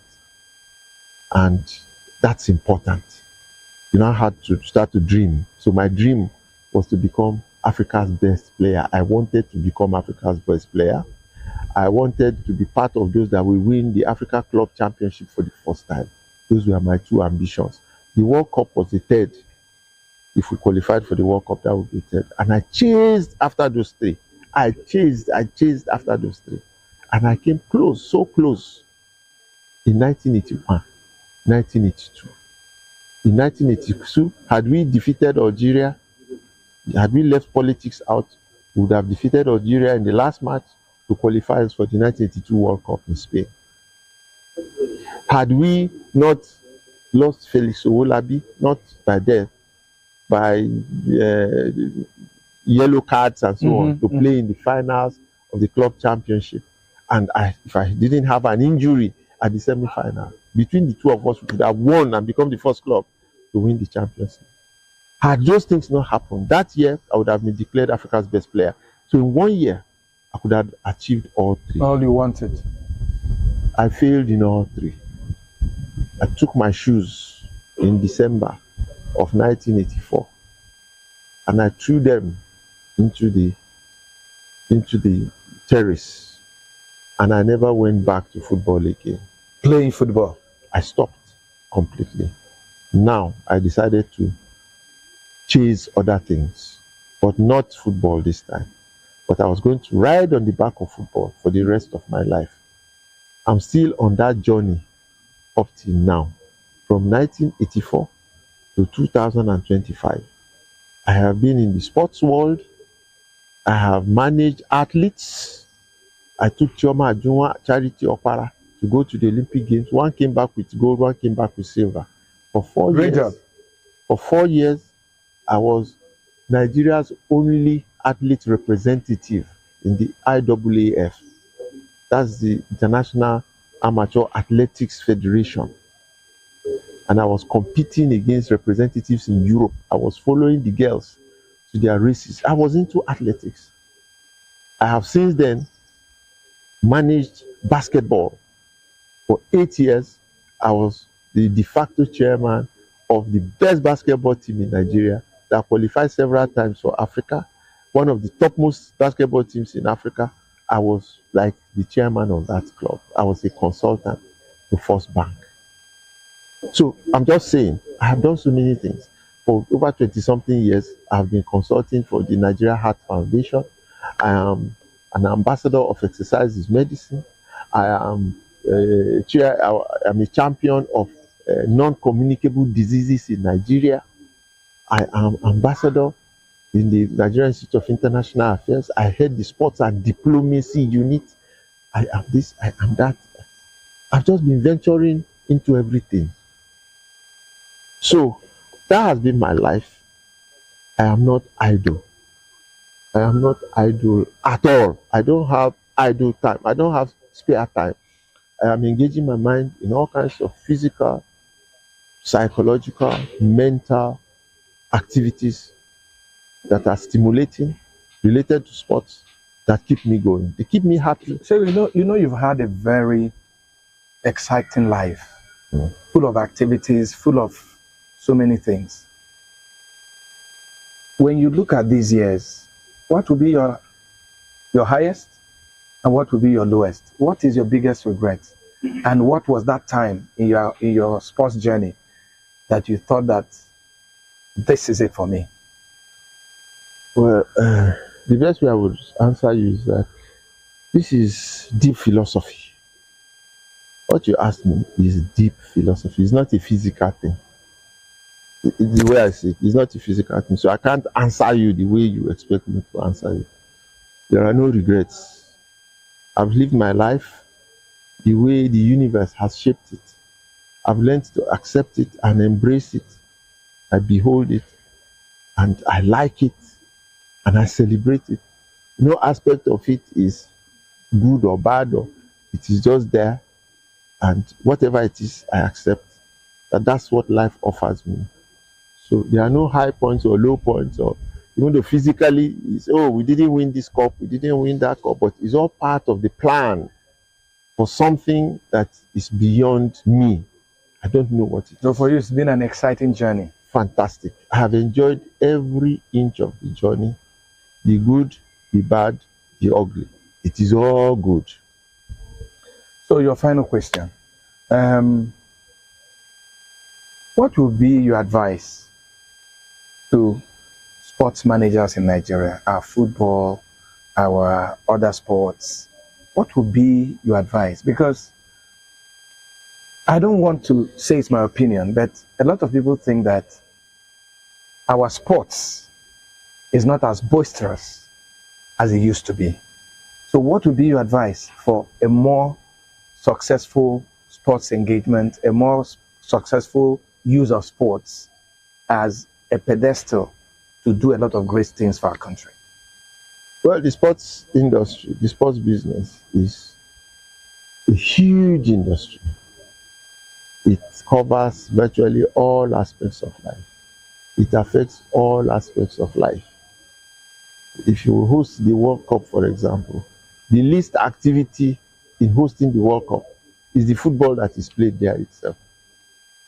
99% of the things attached to hosting the World Cup is your travel, it's your airports, it's your immigration, it's your security, it's your health, it's your hospitality, it's your this, it's your manufacturing, it's your merchandising, it is everything else.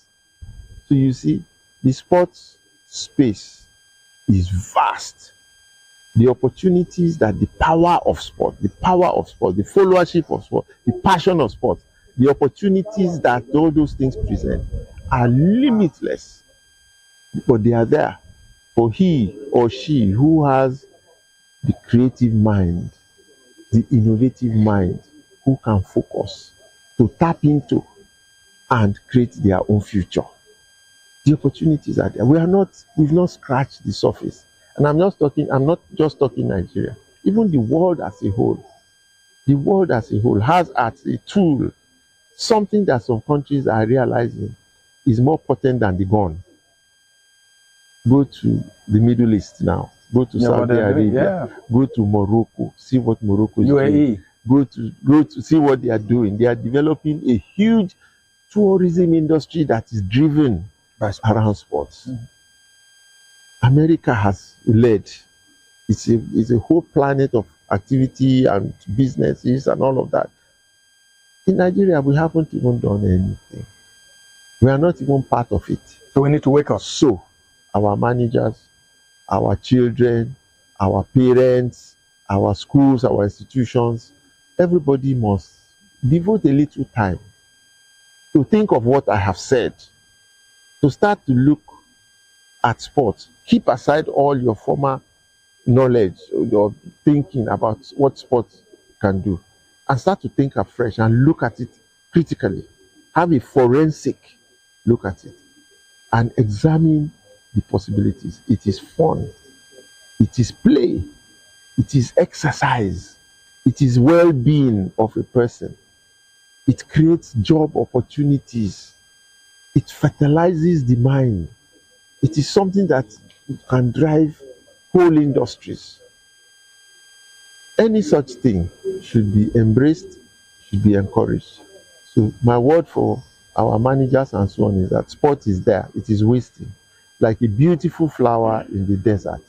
So let us go there and fertilize it and water it and nurture it and treat it well. And sport will deliver in our country.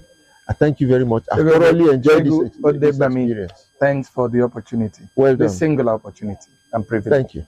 I've been speaking with Shego Degbami, Olympiad, former Green Eagles top scorer, Nigerian top scorer, one of the best footballers Africa has seen. And I'm thanking you too for joining us. And let's do this again. Thank you again, sir.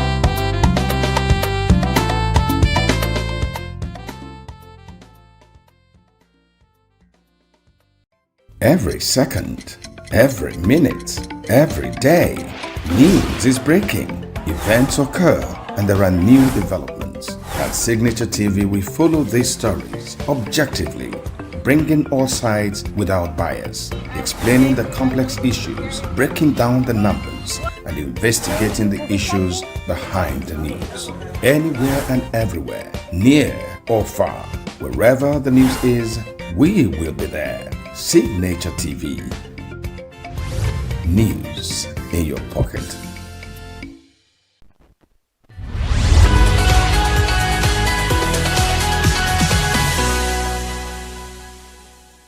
Welcome to another episode of Gender Perspectives on Signature TV, where we unpack the complex ways gender shapes our lives, our relationships, and our systems. Now today we are diving into an often hidden but deeply damaging issue, which is emotional abuse and the gendered realities that surround it. And so we ask, what happens when emotional abuse doesn't follow the script? When men are victims, when women are abusers, and people generally face harm that society doesn't even have words for. My name is Uchenna Chimdi Oluoha, and we'll continue this conversation after this timeout. are local. We are right now with the wife of the man that was... Why the main market is in chaos? People are... We are national. Those in support of this motion as amended, say aye. Aye. We have taken the vote by default. We are international. Israeli airstrikes. Donald Trump left us the worst unemployment.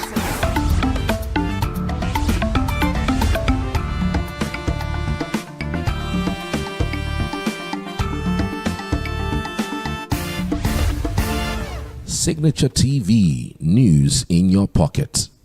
Welcome back to the program. If you're just joining us, you're watching Gender Perspectives, and we're still on the conversation of confronting gender realities of emotional abuse.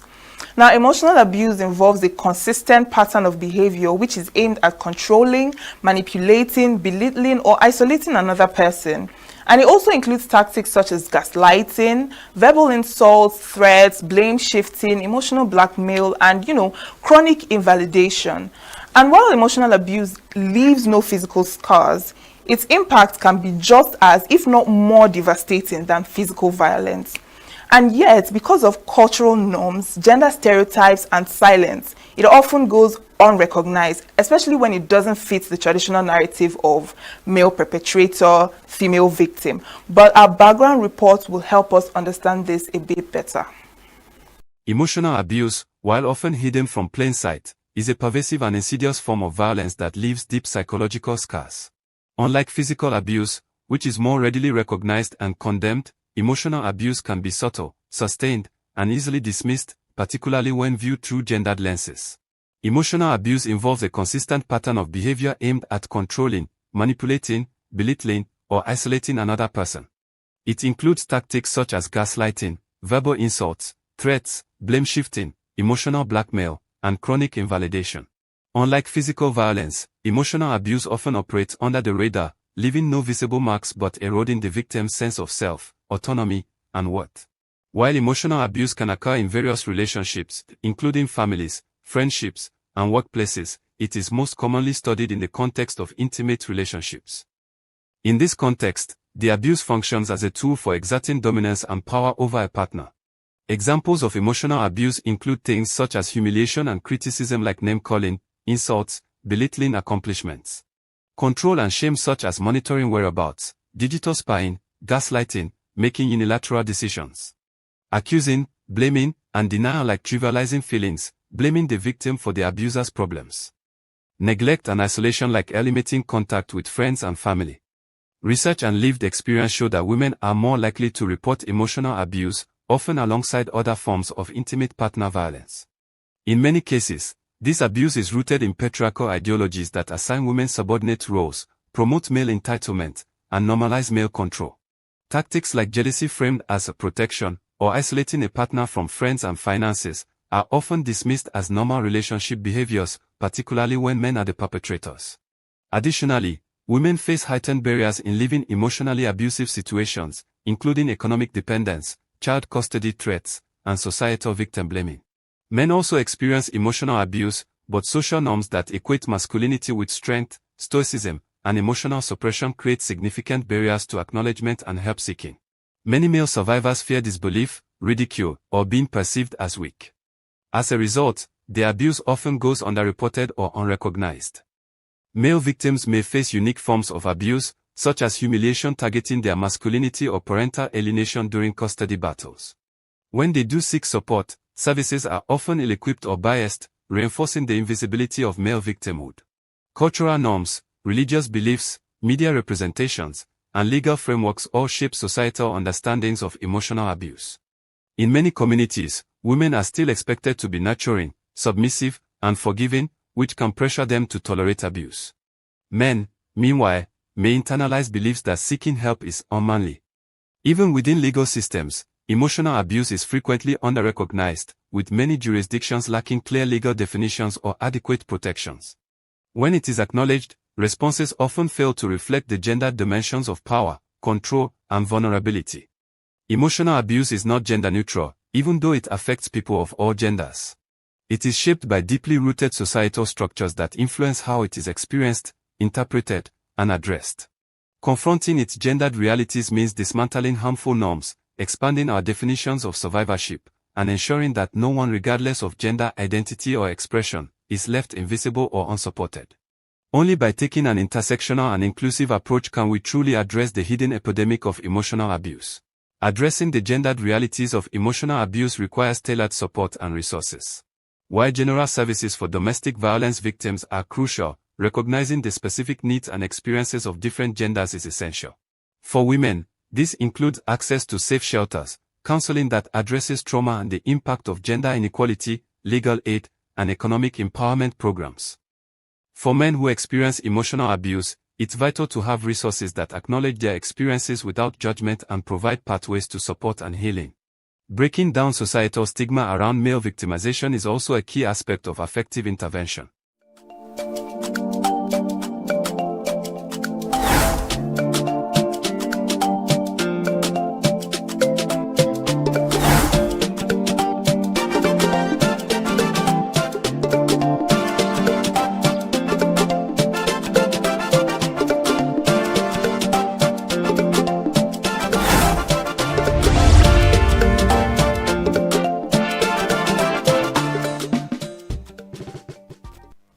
We're deep in conversation about confronting gendered realities of emotional abuse. And as our background report highlights, emotional abuse isn't always loud or visible, and it certainly doesn't always follow the patterns we expect. Society often frames abuse through a narrow lens, usually a man as the aggressor and the woman as the victim. And while that does not reflect many real experiences, it's far from the whole picture. Emotional abuse can be subtle and gendered in complex ways. It can happen to men who are often silenced by toxic masculinity and shame. It can happen to women, especially in cultures where speaking out is discouraged or where emotional control is normalized as discipline or love. Now, to help us confront these layered truths, we are joined by Ngozi Ebo. She is the Executive Director, Global Initiative for Development, Care of Women and Youth, GID COWE, and she will shed more light on this issue and help us explore how gender influences not just who experiences emotional abuse, but how it's understood, responded to, and prevented. Welcome to the program. Thank you so much for joining us. Thank you. It's my pleasure. Okay, so let's start with the basics. In your view, what is emotional abuse, and why do you think it's often overlooked or misunderstood? Yeah, your background has really done a whole lot of justice to the topic. You know, it's emotional, so you can't really hold it in your hands. You know, it's not like it's tangible. And it comes under a whole lot of guise, maybe protection for a woman, being macho for a man. So most times it's swept under the carpet.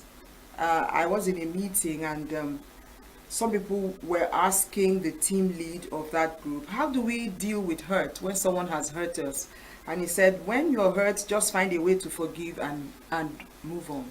You know, we just have nice ways of just saying, just move on. No. Are there measures? Can whoever has hurt this person be called? Can there be a dialogue? Can there be some form of pacifying of someone who feels hurt? We really don't go into all of that. Just go ahead, just forgive, it's normal, So we wave it off because it's not tangible. Yeah. So what does this emotional abuse, what does it entail? What is it that will be done and it will be termed emotional abuse? Abuse is already something that contravenes someone's person. When you try to demean a person, it's a form of abuse. Whether it is through the words you've spoken to the person or through your actions, to that person, it's a form of abuse. You are trying to bring the person a little lower than the person is, as a human being. That's already an emotional abuse. How do we deal with it? That's your question? No, like what are the things people do that will be called emotional abuse. Yeah. When you throw tantrums at people, when you demean someone's person, you know, when you tell someone, I know you are so daft. You just can't learn fast. Some people don't learn as fast as others do, and we must have to understand whether it's in a workplace or it's in a school. Okay, no one should receive that kind of blame game from the other party. When all of that is done, you are dealing with someone's emotion, or when you try to withhold something that ought to be for someone. Let's say a husband who feels, okay, my wife didn't serve me dinner, or I didn't quite enjoy the dinner she served, so for that I won't give her money for food the next day. That's emotional abuse. You're dealing with her emotions. You're trying to let her know that you have more authority and you can determine whether she eats or not, that she's dependent on you. So when these things show up, then one form of emotional abuse or the other is already in place. Or when you don't feel someone's pain, someone is saying I'm pain, that you're like, get out. Why should this make you angry? You know, it's so normal. You know, why should you be angry because of is it just this? But we absorb things at different levels. So if I feel that I am not happy with the way you treated me, I do have a right to my feelings, and you shouldn't do anything to demean it or sweep it under the carpet or tell me that I'm immature or overreacting. Yeah, because why are you overreacting? I just said this now. Is that not what I told Peter? Then you now told John, and John says, no, I am angry. Why now? John, you're not mature. You ought to be mature. So when that happens, emotional abuse has set in. Yes, and so that means that emotional abuse is not strictly for couples or married people. It also goes into friendships and relationships generally with other people. So how do you think traditional gender roles and stereotypes, do you think it contributes to this emotional to a very abuse? Large extent, it does. The culture of silence. Okay. Whatever is happening in your home, keep quiet. In Igbo parlance, they will say "dibundidi," as in when you get married, then you now learn to be patient. So if you maybe are so pressed in your home and you want to talk to your mom, she says, "Please take care of your home. I know what I went through with your father to get to this point." So traditional gender roles has made it normal for a woman to be abused, or a woman decides to go to a police station to report. They say, "Madam, go back home. It's a family matter," and it's dismissed at that point because of gender roles. Because you believe, what's wrong with this woman? I better go and cook for your children. Your own is to cook for your children. Whether you're angry, you're sad, whether you feel abused, whether you feel not heard or not listened to, go and cook for your children and take care of your husband. So traditional gender roles have so heightened it. A woman does not break kola nut. I was an MC at an event when it got to kola nut time. They said, "MC, please shift. Let a man come and," you know. I think that's more of like the traditional part of it. If I do not have a high self-esteem as a person, you are already demeaning me. You're telling me that no matter where I go in this world, as long as I am female, me and kola nut should not have, we should be parallel lines. But is it an abuse to your emotions though? Yes, it is. I am in the room. I am part of the meeting. So, okay, if they were sharing drinks, would they give me? So, why would you get to kola nut and you exclude me from it? Okay. So, you've spoken about the women, but do you think these stereotypes also, affect men too when it comes to emotional abuse? Yeah, but not as much as it does for women, because we live in a world where most people will say it's a man's world. So whatever a man does, it's fine. He's the head of the home. He can just do anything. In fact, if you try to abuse him, he will abuse you times 10. but don't you think that this idea, like you said, it's a man's world? So don't you think they are also boxed in their own way when it comes to expression? Yes. and also, you know, how, because they also have emotions regardless of whatever society, you know, tries to. And because of that idea, don't you think it boxes them, Yeah, you know? it does. Because they also... Yes, it does, but not to a large extent, because they have lots and lots of options in this world to deal with a woman, whether as a brother or as a father or as a husband. They have lots and lots. In fact, there are many things you would want to do now. Let's say you're looking for a house and you are a single parent, you are female. They will ask you to go and bring a man figure before they will give you the house. So the man knows that it is his world. But at times too, there are few men that go through a whole lot of emotional pain, and because of their ego, and they've been told that men don't cry. Why would you cry? Crying is for women. So he bottles up a whole lot. At times suicide. At times I've heard of cases where a man just takes his suitcase and just walks away from the home. Just leave, oh woman, live with your children while I just take my leave. So these things can lead to outcomes like you explained. So now, seeing how the society is, and you know the difference with how women are handled differently and men are handled differently, can you just, you know, talk about how men and women are socialized differently when it comes to how they express emotions and how they respond to emotional harm or emotional abuse? Yeah, how we express emotions from birth. If it's a female child, you're already told, don't you know that you are female? So it keeps ringing a bell. Don't you know that you're female? And let's say you go for youth service and you're back, somewhere at the back of your parents' brain is like, what's going on? What's next? Who is going to marry her? But for the guy, they are not thinking of who is he going to bring home. He should go and hustle and get money, okay? But for the lady, we finished training her and she's back to this house. Does she even have a relationship? So they have tried to wire us that way. So if a woman gets to 30 and she's not married, hey, all the alerts in her brain at every second will just be ringing, screaming. And so she can get into any kind of relationship just to answer that name, Mrs. That's, I think, more of the divorce cases we have is that society mounts a whole lot of pressure, especially on the woman, to get married. So she just has to get married. The mom has to become mother of. The mom has to go for ENUGU, and if it's possible, outside Nigeria is better than within Nigeria. Yeah. So that makes the woman very vulnerable. You know, at the time she is under her parents' roof, she obeys all the instructions from the father. She gets married. She's under the husband. She has to obey all the instructions. At no point is she a human being. And that's why it's difficult when you come to the career world for women to rise. It takes a man to rise. For a woman to rise, times 10. She has to work extra hard. Because society has conditioned her that you're not meant to lead.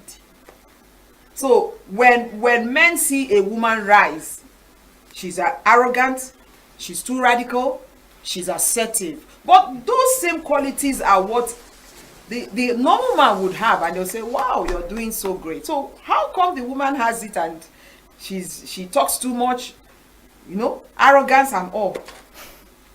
So that's how society keeps wiring women. Okay.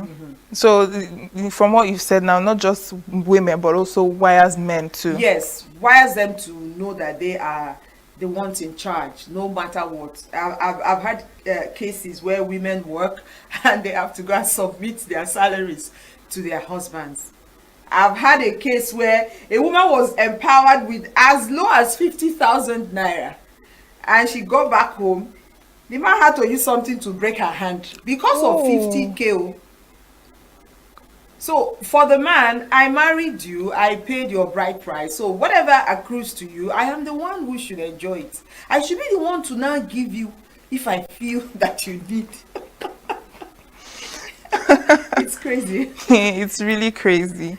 Okay, so so far, right, our focus has been on the women. And I know I mentioned something about the men, but now I want us to maybe throw a little bit more light on men, because do you think men face unique challenges specific to them, the same way women have their own unique challenges when it comes to their emotions and how they are abused emotionally? Now, do you think men also face unique challenges when it comes to emotional abuse? So true, they do. Okay. We respond to life differently because we are not the same. Okay, we all wear our gendered lens. The man wears his own and the woman wears hers. So there is no way we would feel our pain the same way. For a man, it's more like a pain of, I haven't arrived and I'm not happy about it. My mates have all arrived and I'm yet to arrive. So it's either he tries to do something to prove to society that he's a man, you know, and when he goes through some form of emotional abuse, he could go into drinking more, or partying, wildlife, just to see if he can take away the pain, or he could just put it all inside, or maybe look for a side chick so that he will live long. Wow. He will look for a side chick, not because but in fairness, there are some men who keep side chicks not because they ever planned to, or some men who have second wives not because they planned to, but they just couldn't contain the attitude or the character of the woman at home. So in order to find peace elsewhere, since society empowers them, you can marry 10, you can marry 15, not like a woman. You can't marry 2 men, but for a man, he can choose, as long as he has his money, he can choose to marry 10. So he could just say, okay, let me try this side chick first for 3 years. If it works out, then I can bring her home. So he can react in any of those ways. Okay, so that leads to the question, in what ways do women abuse men emotionally? Because in as much as men abuse women too, women also have, their own ways in which they abuse men. So what are those ways? For some women, it's in what they say, and it's also in denial. Okay, especially when it comes to the family setting. A woman feels that you have not measured up as a man. Maybe she goes out in her office, she sees men and they drive good cars, and you, keke, you don't have. So when she wants to talk to you, she releases venom on you, and it's like, you are pained. It's not what you expect, and maybe you've been working so hard, but somehow life hasn't just been that fair to you. So she could speak some words to you. She could also deny you a marriage, maybe your sexual rights. She denies you, just because she feels that she made a mistake by even marrying you. And she keeps pushing it to your face that you are a mistake. And when she also does not recognize you as a head, because when we talk about these things, we're not saying that a woman wouldn't recognize who the head is in the family, okay? When she refuses to recognize that you are the head, or, has her own counter instructions, and she just pushes it to your face that you just can't do anything. These are ways that women abuse men. Let's get a bit personal now. Have you encountered anybody, male or female, who has gone through some form of emotional abuse? And do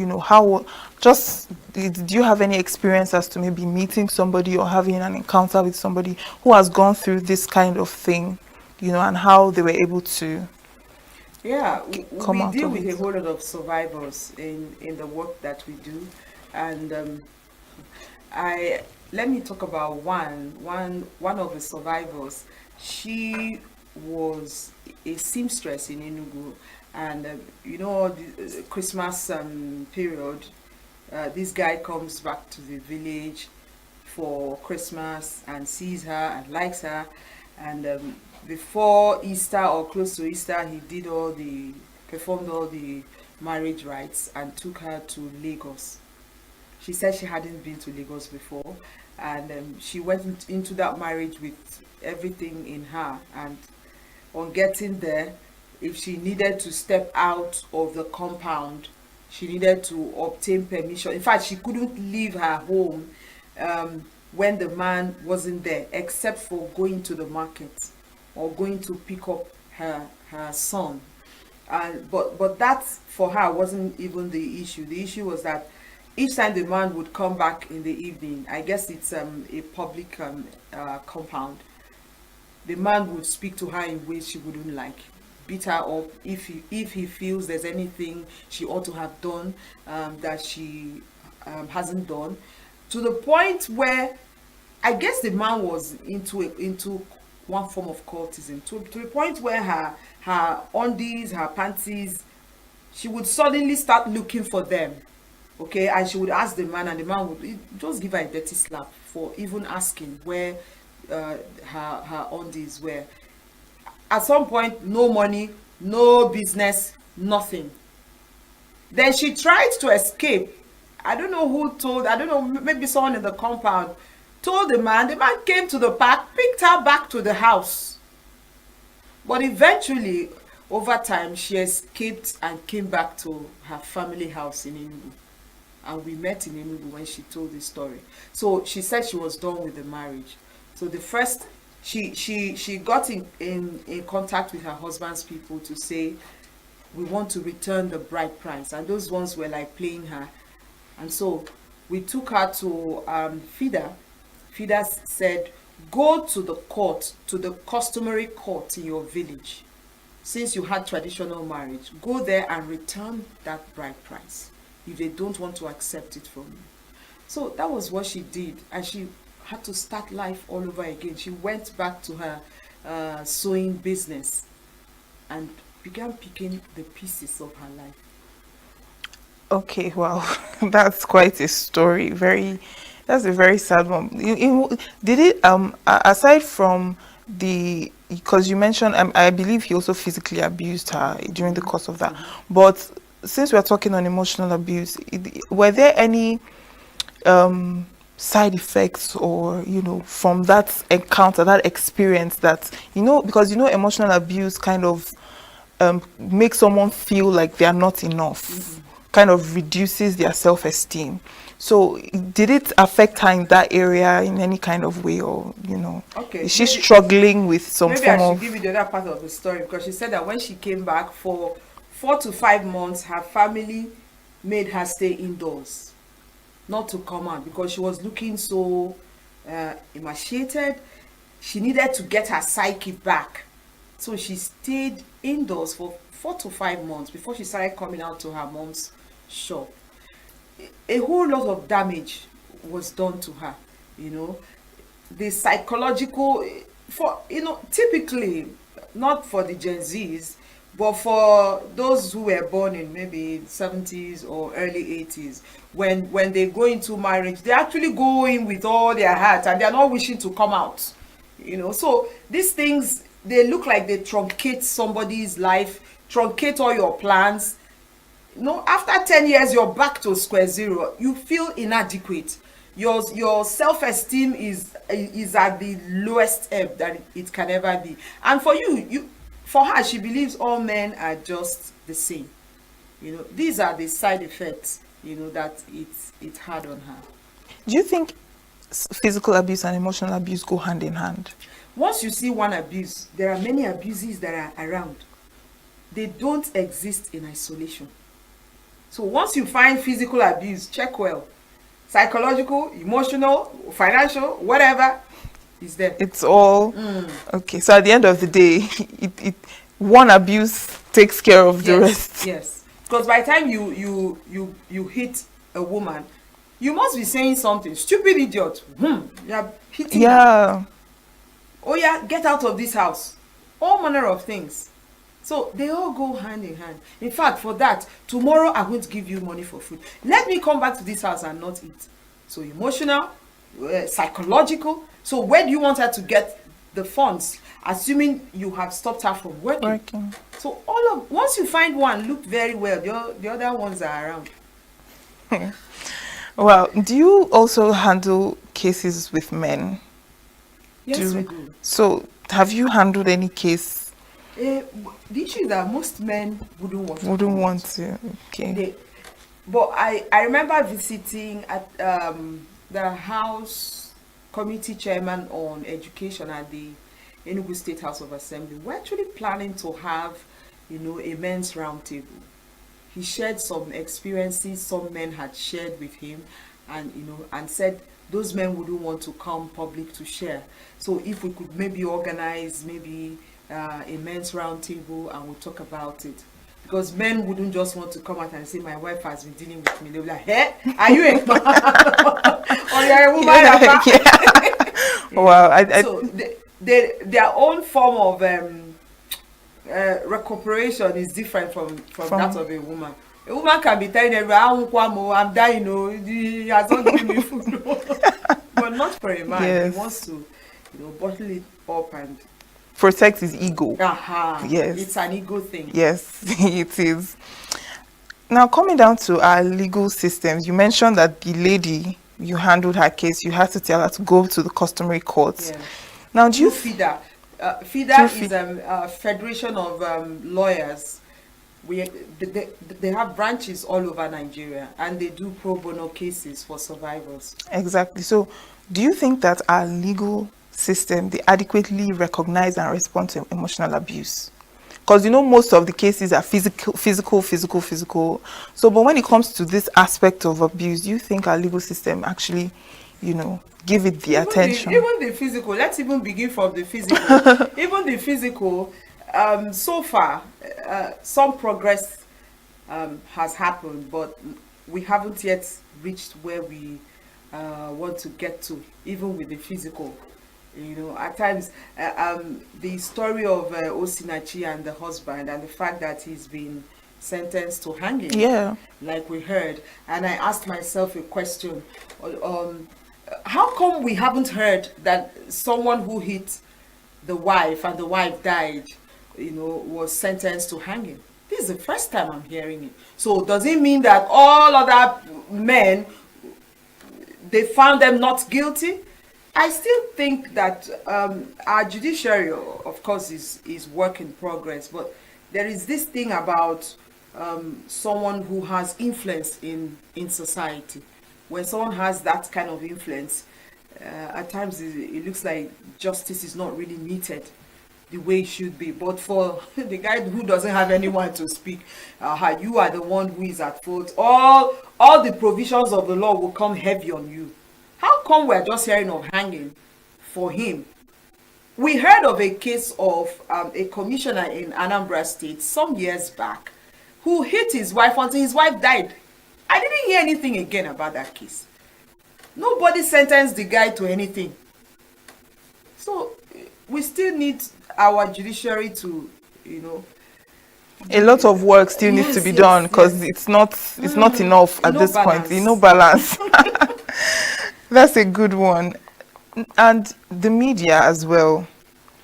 Do you think that the media contributes to the normalization of, emotional abusive behaviors?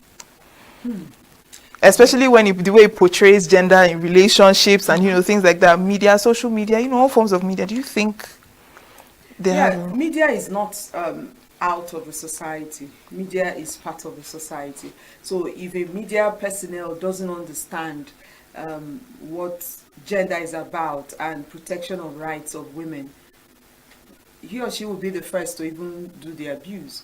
For instance, when someone tells you women dress well so that you're not raped, and I ask, would you go to a stinking gutter and scoop water and drink because you're thirsty? You won't do that. So I am not holding brief for women who don't dress well, in quote, whatever that you're dressing well means. Because dressing for the beach is not the same as dressing for church.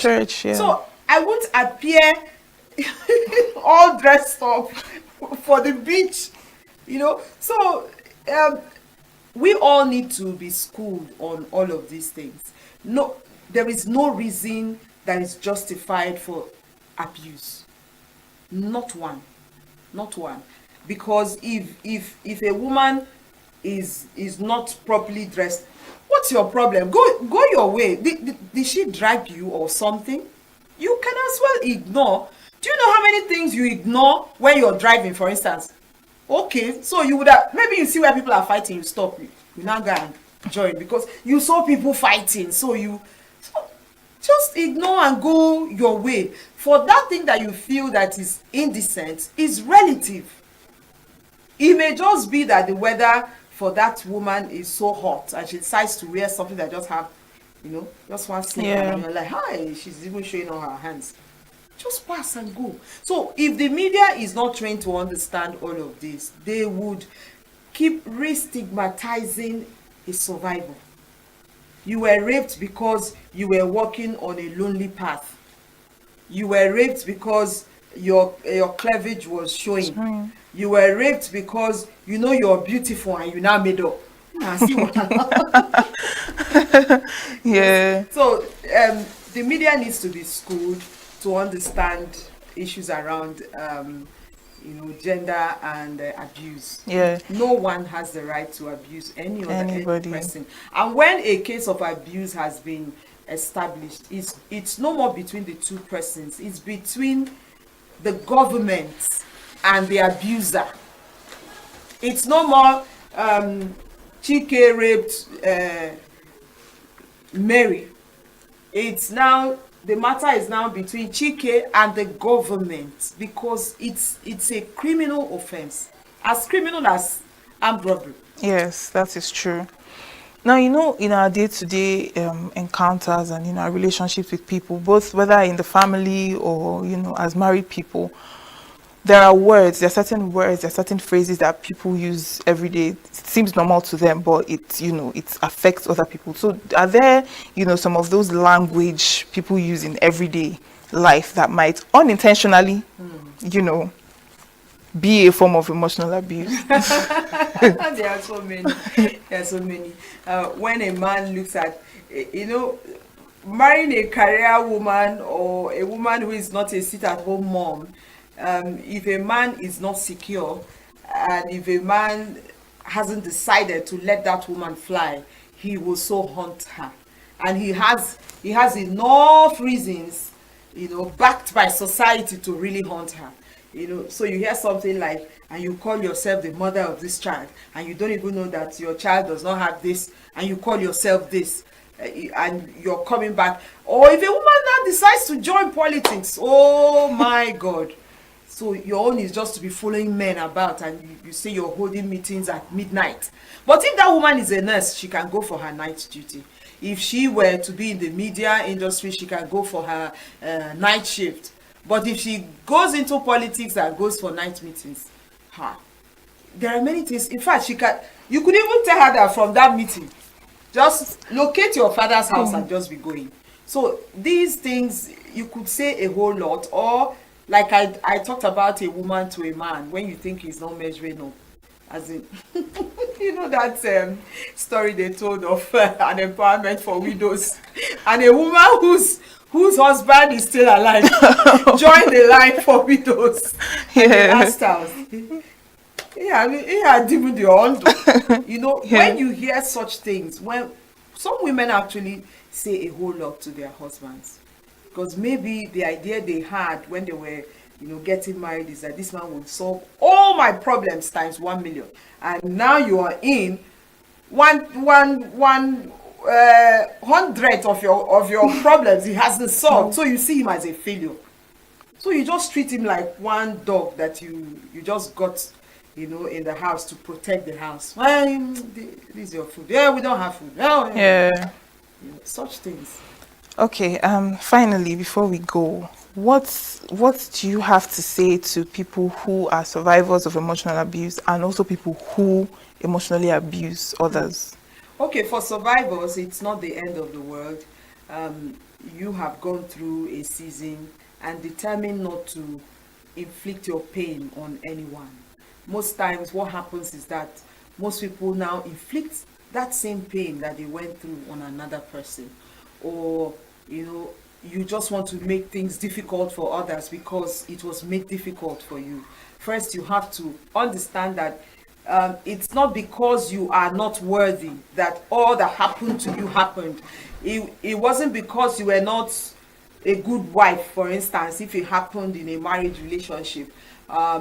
So you need to understand all of that first of all, so you don't begin to blame yourself for the rest of your life. And so, okay, see now, all these other ones, their marriages are working. There must be something they are doing that I didn't do. That's why mine failed. No, no, no. Just come out from that and forgive yourself, look at it critically, learn your lessons, and move on with your life. And what about those that emotionally abuse others? Hi. Most times they don't even They don't know. They don't know. Whatever you do to someone that looks like taking away the person's rights by force, the use of force, you know, because you did this, I won't do this. Even parents self, I remember in those days in school, maybe just that you spilled water on the floor. You will just hear, after all the school fees have been paying, look at how stupid you've been behaving. Just water that you just call the person and say, please, could you mop? Yeah. You know, so it's just to be more conscious of how we speak. Be more conscious that no one really owns anyone. You know, parents of those days, not today's parents. Today's parents, they are on the other extreme. Parents of those days will tell you, as long as you're under my roof. And one day they still will die. So what's all this? So understand that you don't own anyone. Even the child that you gave birth to, you are not the owner. Okay, we have actually run out of time, but thank you so much. I had, so much fun having this conversation with you. Thank you. Thank you so much. Thank you so much. Yeah, we'll go on a short break and Gender Perspective continues. Abuse is often misunderstood, minimized, or completely dismissed, especially when filtered through gendered stereotypes. And too many people suffer in silence because the abuse they're experiencing doesn't look like what society expects, or because they've been told it's not that serious. Now, it's time for one of the most eye-opening parts of our today's conversation, which is we're looking at the myths and facts about emotional abuse. And in this segment, we are setting the record straight. We'll unpack the common myths that keep emotional abuse hidden and the hard truths that need to be heard, whether it's about who can be abused, what emotional abuse really looks like, or why gender matters in how it's experienced and addressed.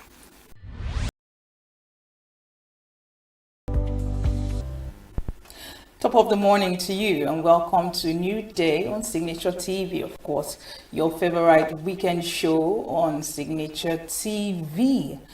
Well, we promise to keep you informed and, of course, inspired. Speaking of which, today in history, specifically on the 7th of June 1998, rumors of the death of the then head of state, General Sani Abacha, started making the rounds within the media space, which of course was confirmed by the next day, the 8th of June, 1998.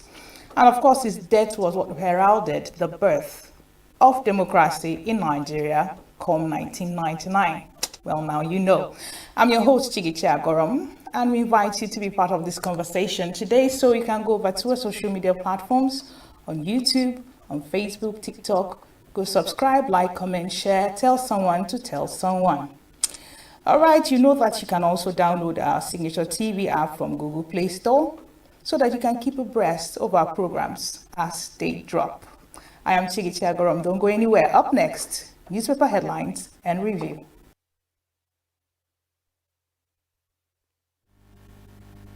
And if you're just joining us, don't forget this is still your favorite weekend show, New Day on Signature TV, and welcome to our newspaper headlines. First up, Saturday Tribune, just above the mast. Tinubu others mourn as Justice Owais dies at 88. And single term of 6 years enough for political office holders to make impact, coming from Makinde. I'm left with just 3 chickens. The flood took away everything, including my children. Mokwa, flood victim. And below the mast, pages 2 and 11 respectively, and below the Saturday Times mast, Governor Eno visits Akpabio with 8 governors after joining the APC, page 2. Well, on entertainment, Laide Bakare denies mocking Biola Bayo over divorce, on page 18. Still on the Saturday Times, on Salah, pray for Tinubu, support peaceful coexistence. Wike urges FCT residents. State police will weaponize confusion coming from Senator Zam. Supreme Court mourns late Justice Wise. Nigeria security and political economy. All can be found on pages 9, 5, 4, and 6 respectively. Next up, The Nation, Saturday. Why joined APC by Akwa Ibom Governor ENUGU. With riders, 31 local government chairmen, lawmakers also dumped the PDP. 3 commissioners quit in protest.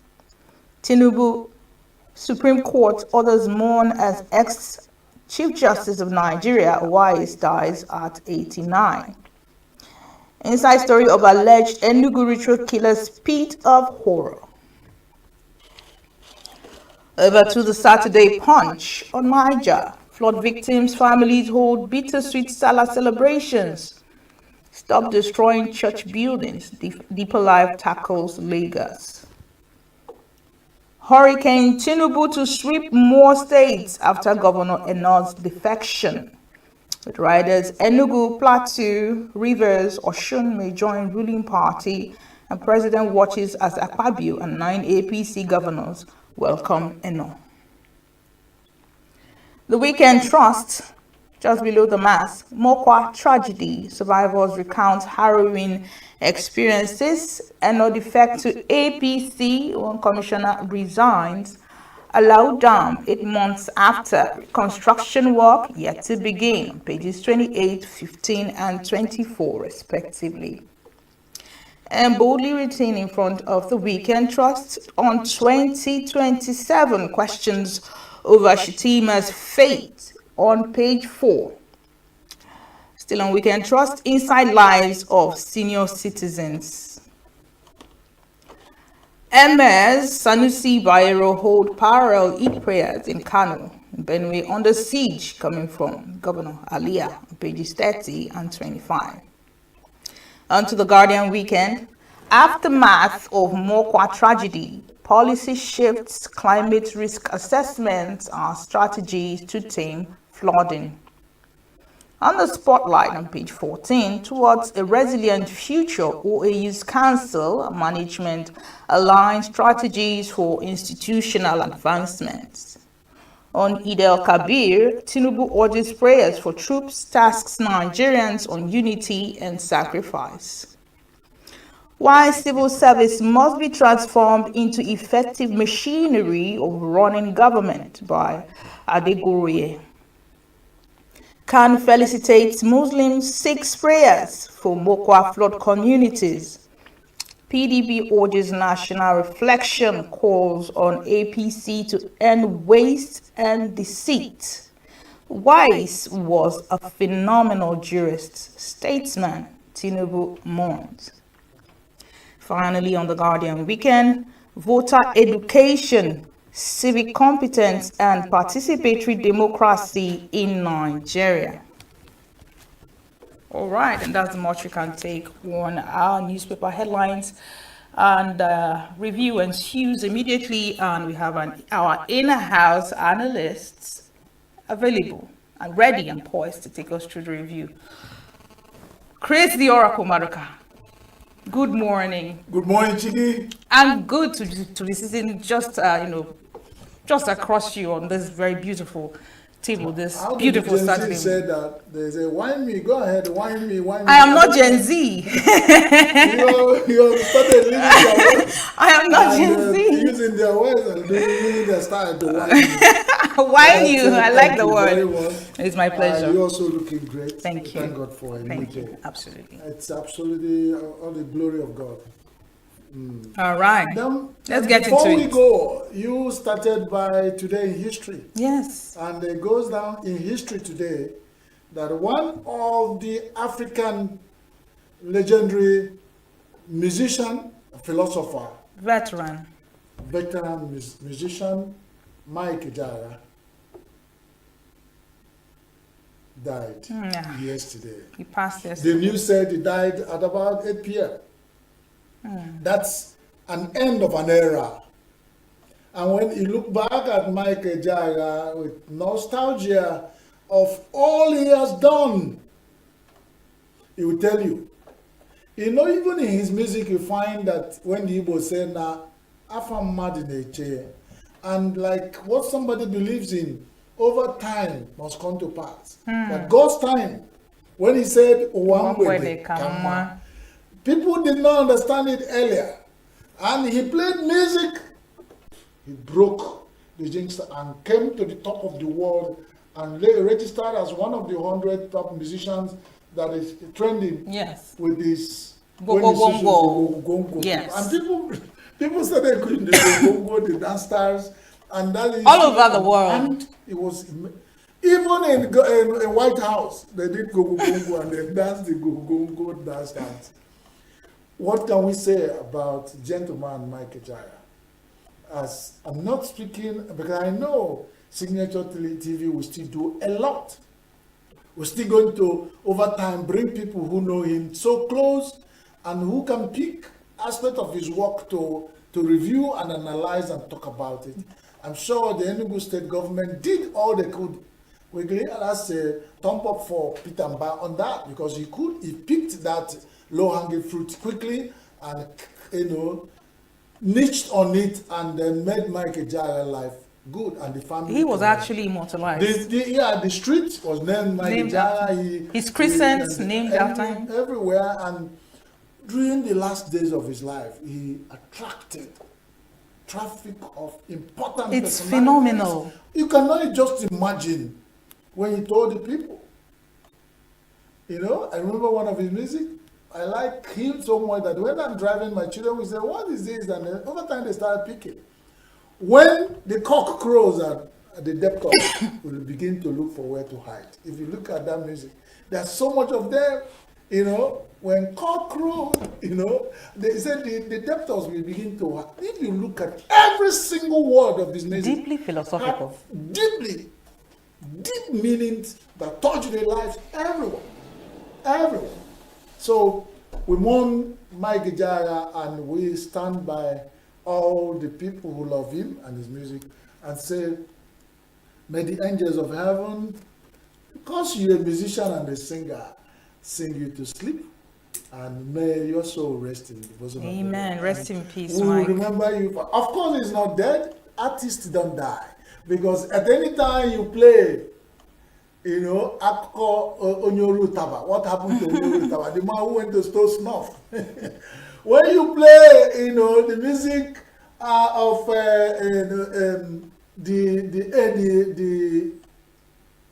the tortoise and the elephant, and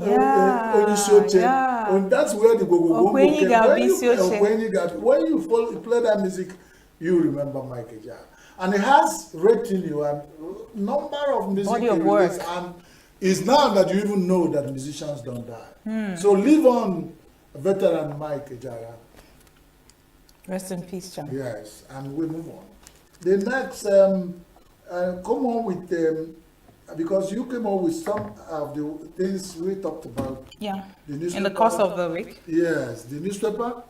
The newspaper is talking about in Tribune, single term of 6 years is enough for political office holder to make impact. And that's coming from Makinde. Now, there are certain things you will be saying in Igbo land is that somebody is talking, is there people listening. Over time, Nigeria has toyed with this idea of 6 years. But I think the greed that is a second name of Nigerian politicians has not gotten to the point where they will think this, if this can solve the problem. If we had experimented it over time, you come with a single tenor, do all you can, and go. Because 6 years is enough for you to make impact as a president of Federal Republic of Nigeria. You don't need, in Africa, we have found some people who have ruled their countries for 40 years, 38 years. They didn't make any impact. In fact, they ended up as a disaster. So when you get there and you know you have 6 years, you begin to roll your sleeves and get to the street to work. Instead of, now look at what is happening in Nigeria 2 years after. What we are talking about is how to return in 2027 for all the governors are buying their way, they're jumping ship, moving into party, you know, the man at the center is opening his hand wide, drawing everybody in, and everybody's buying their way back. So Nigeria will come to a halt for the next 2 years, when we are even not talking about the next 4 years, how it's going to be. And they will use all that they've garnered to campaign and do election for. But if you come in and you, God help you become the president of Nigeria, and you have 6 years tenure, one single tenure. You put everything you have in it. You sit up and... But you know how the Bible says that God always leaves a remnant. You did read when I was going through about the commissioner that who resigned after ENUGU defected. Definitely. So and we still have people even his letter of integrity. Somebody has sent the copy of the letter. Of his resignation letter. One commissioner, Moekben or something. Yes. And among them, other people. So along the line in Nigeria, there are still people with conscience, people who still with ideology, people who can stand for a cause and said, whatever is happening, I will not be counted among the, you know, join the crowd. Because this party at the center will be renting crowd now. And you know, somebody told me something. He said, wherever you have larger number of people, and you have more deaths there. It's simple. He said, now what it means that if APC have more politicians in it within the time, there will be more crises, there will be more issues of misunderstanding, which has started coming up, and you know. And why are these people rushing there to do what? How long will you want to wash or bath a pig for it to become a dove? A pig is a pig. You can jump, take a pig to London, take a pig to America, take a pig to the best party in the world. If somebody is a political pig, he will remain one. And these are they're just looking for where to hide. Because when they say the cock crows, like Mike Eja said, in the morning, all debtors begin to hide. If you are so confident you are a sincere politician, why are you hiding and running everywhere? Who people you hide under to anywhere you are? And that's why you still find not making campaign for anybody. And there are politicians that will remain in history of Nigeria, even if they did not get to. People still talk about Awolowo. People talk about Nnamdi Azikiwe. People will eventually be talking about Peter Obi because he's been consistent. There are people like that.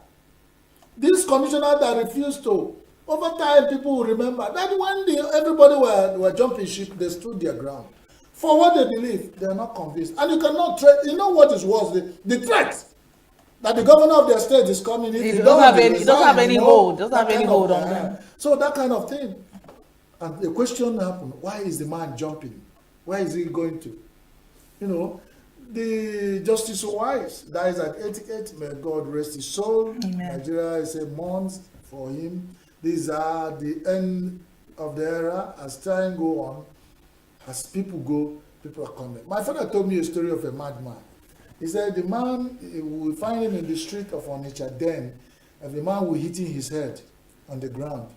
And if you see the man, he has a lot of bones on his head. He will be hitting his head in the third true life story.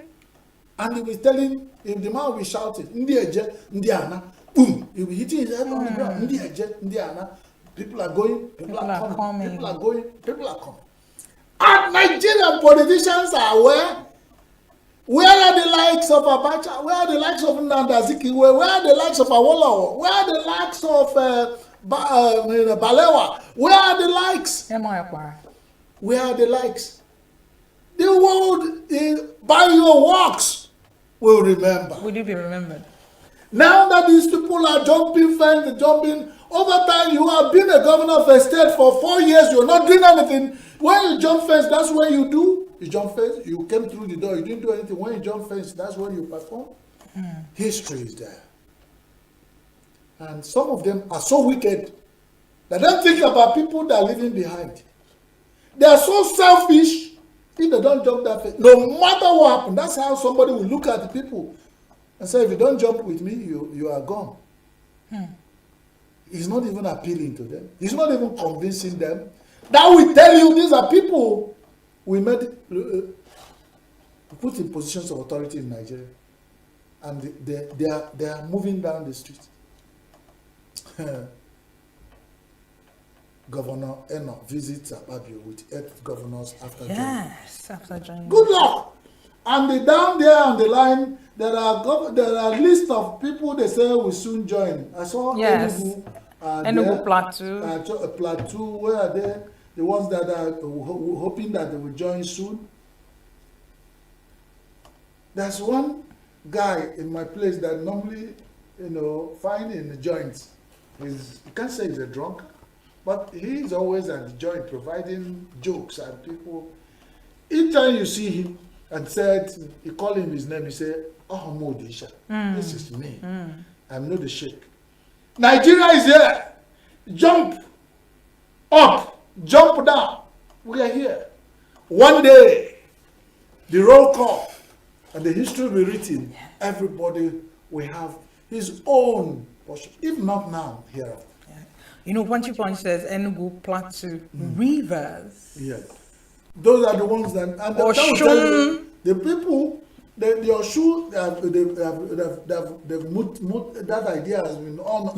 Lingering for some time. River State is, they're just diluting it so that it won't be, the man has started saying that, saying certain things that he will know.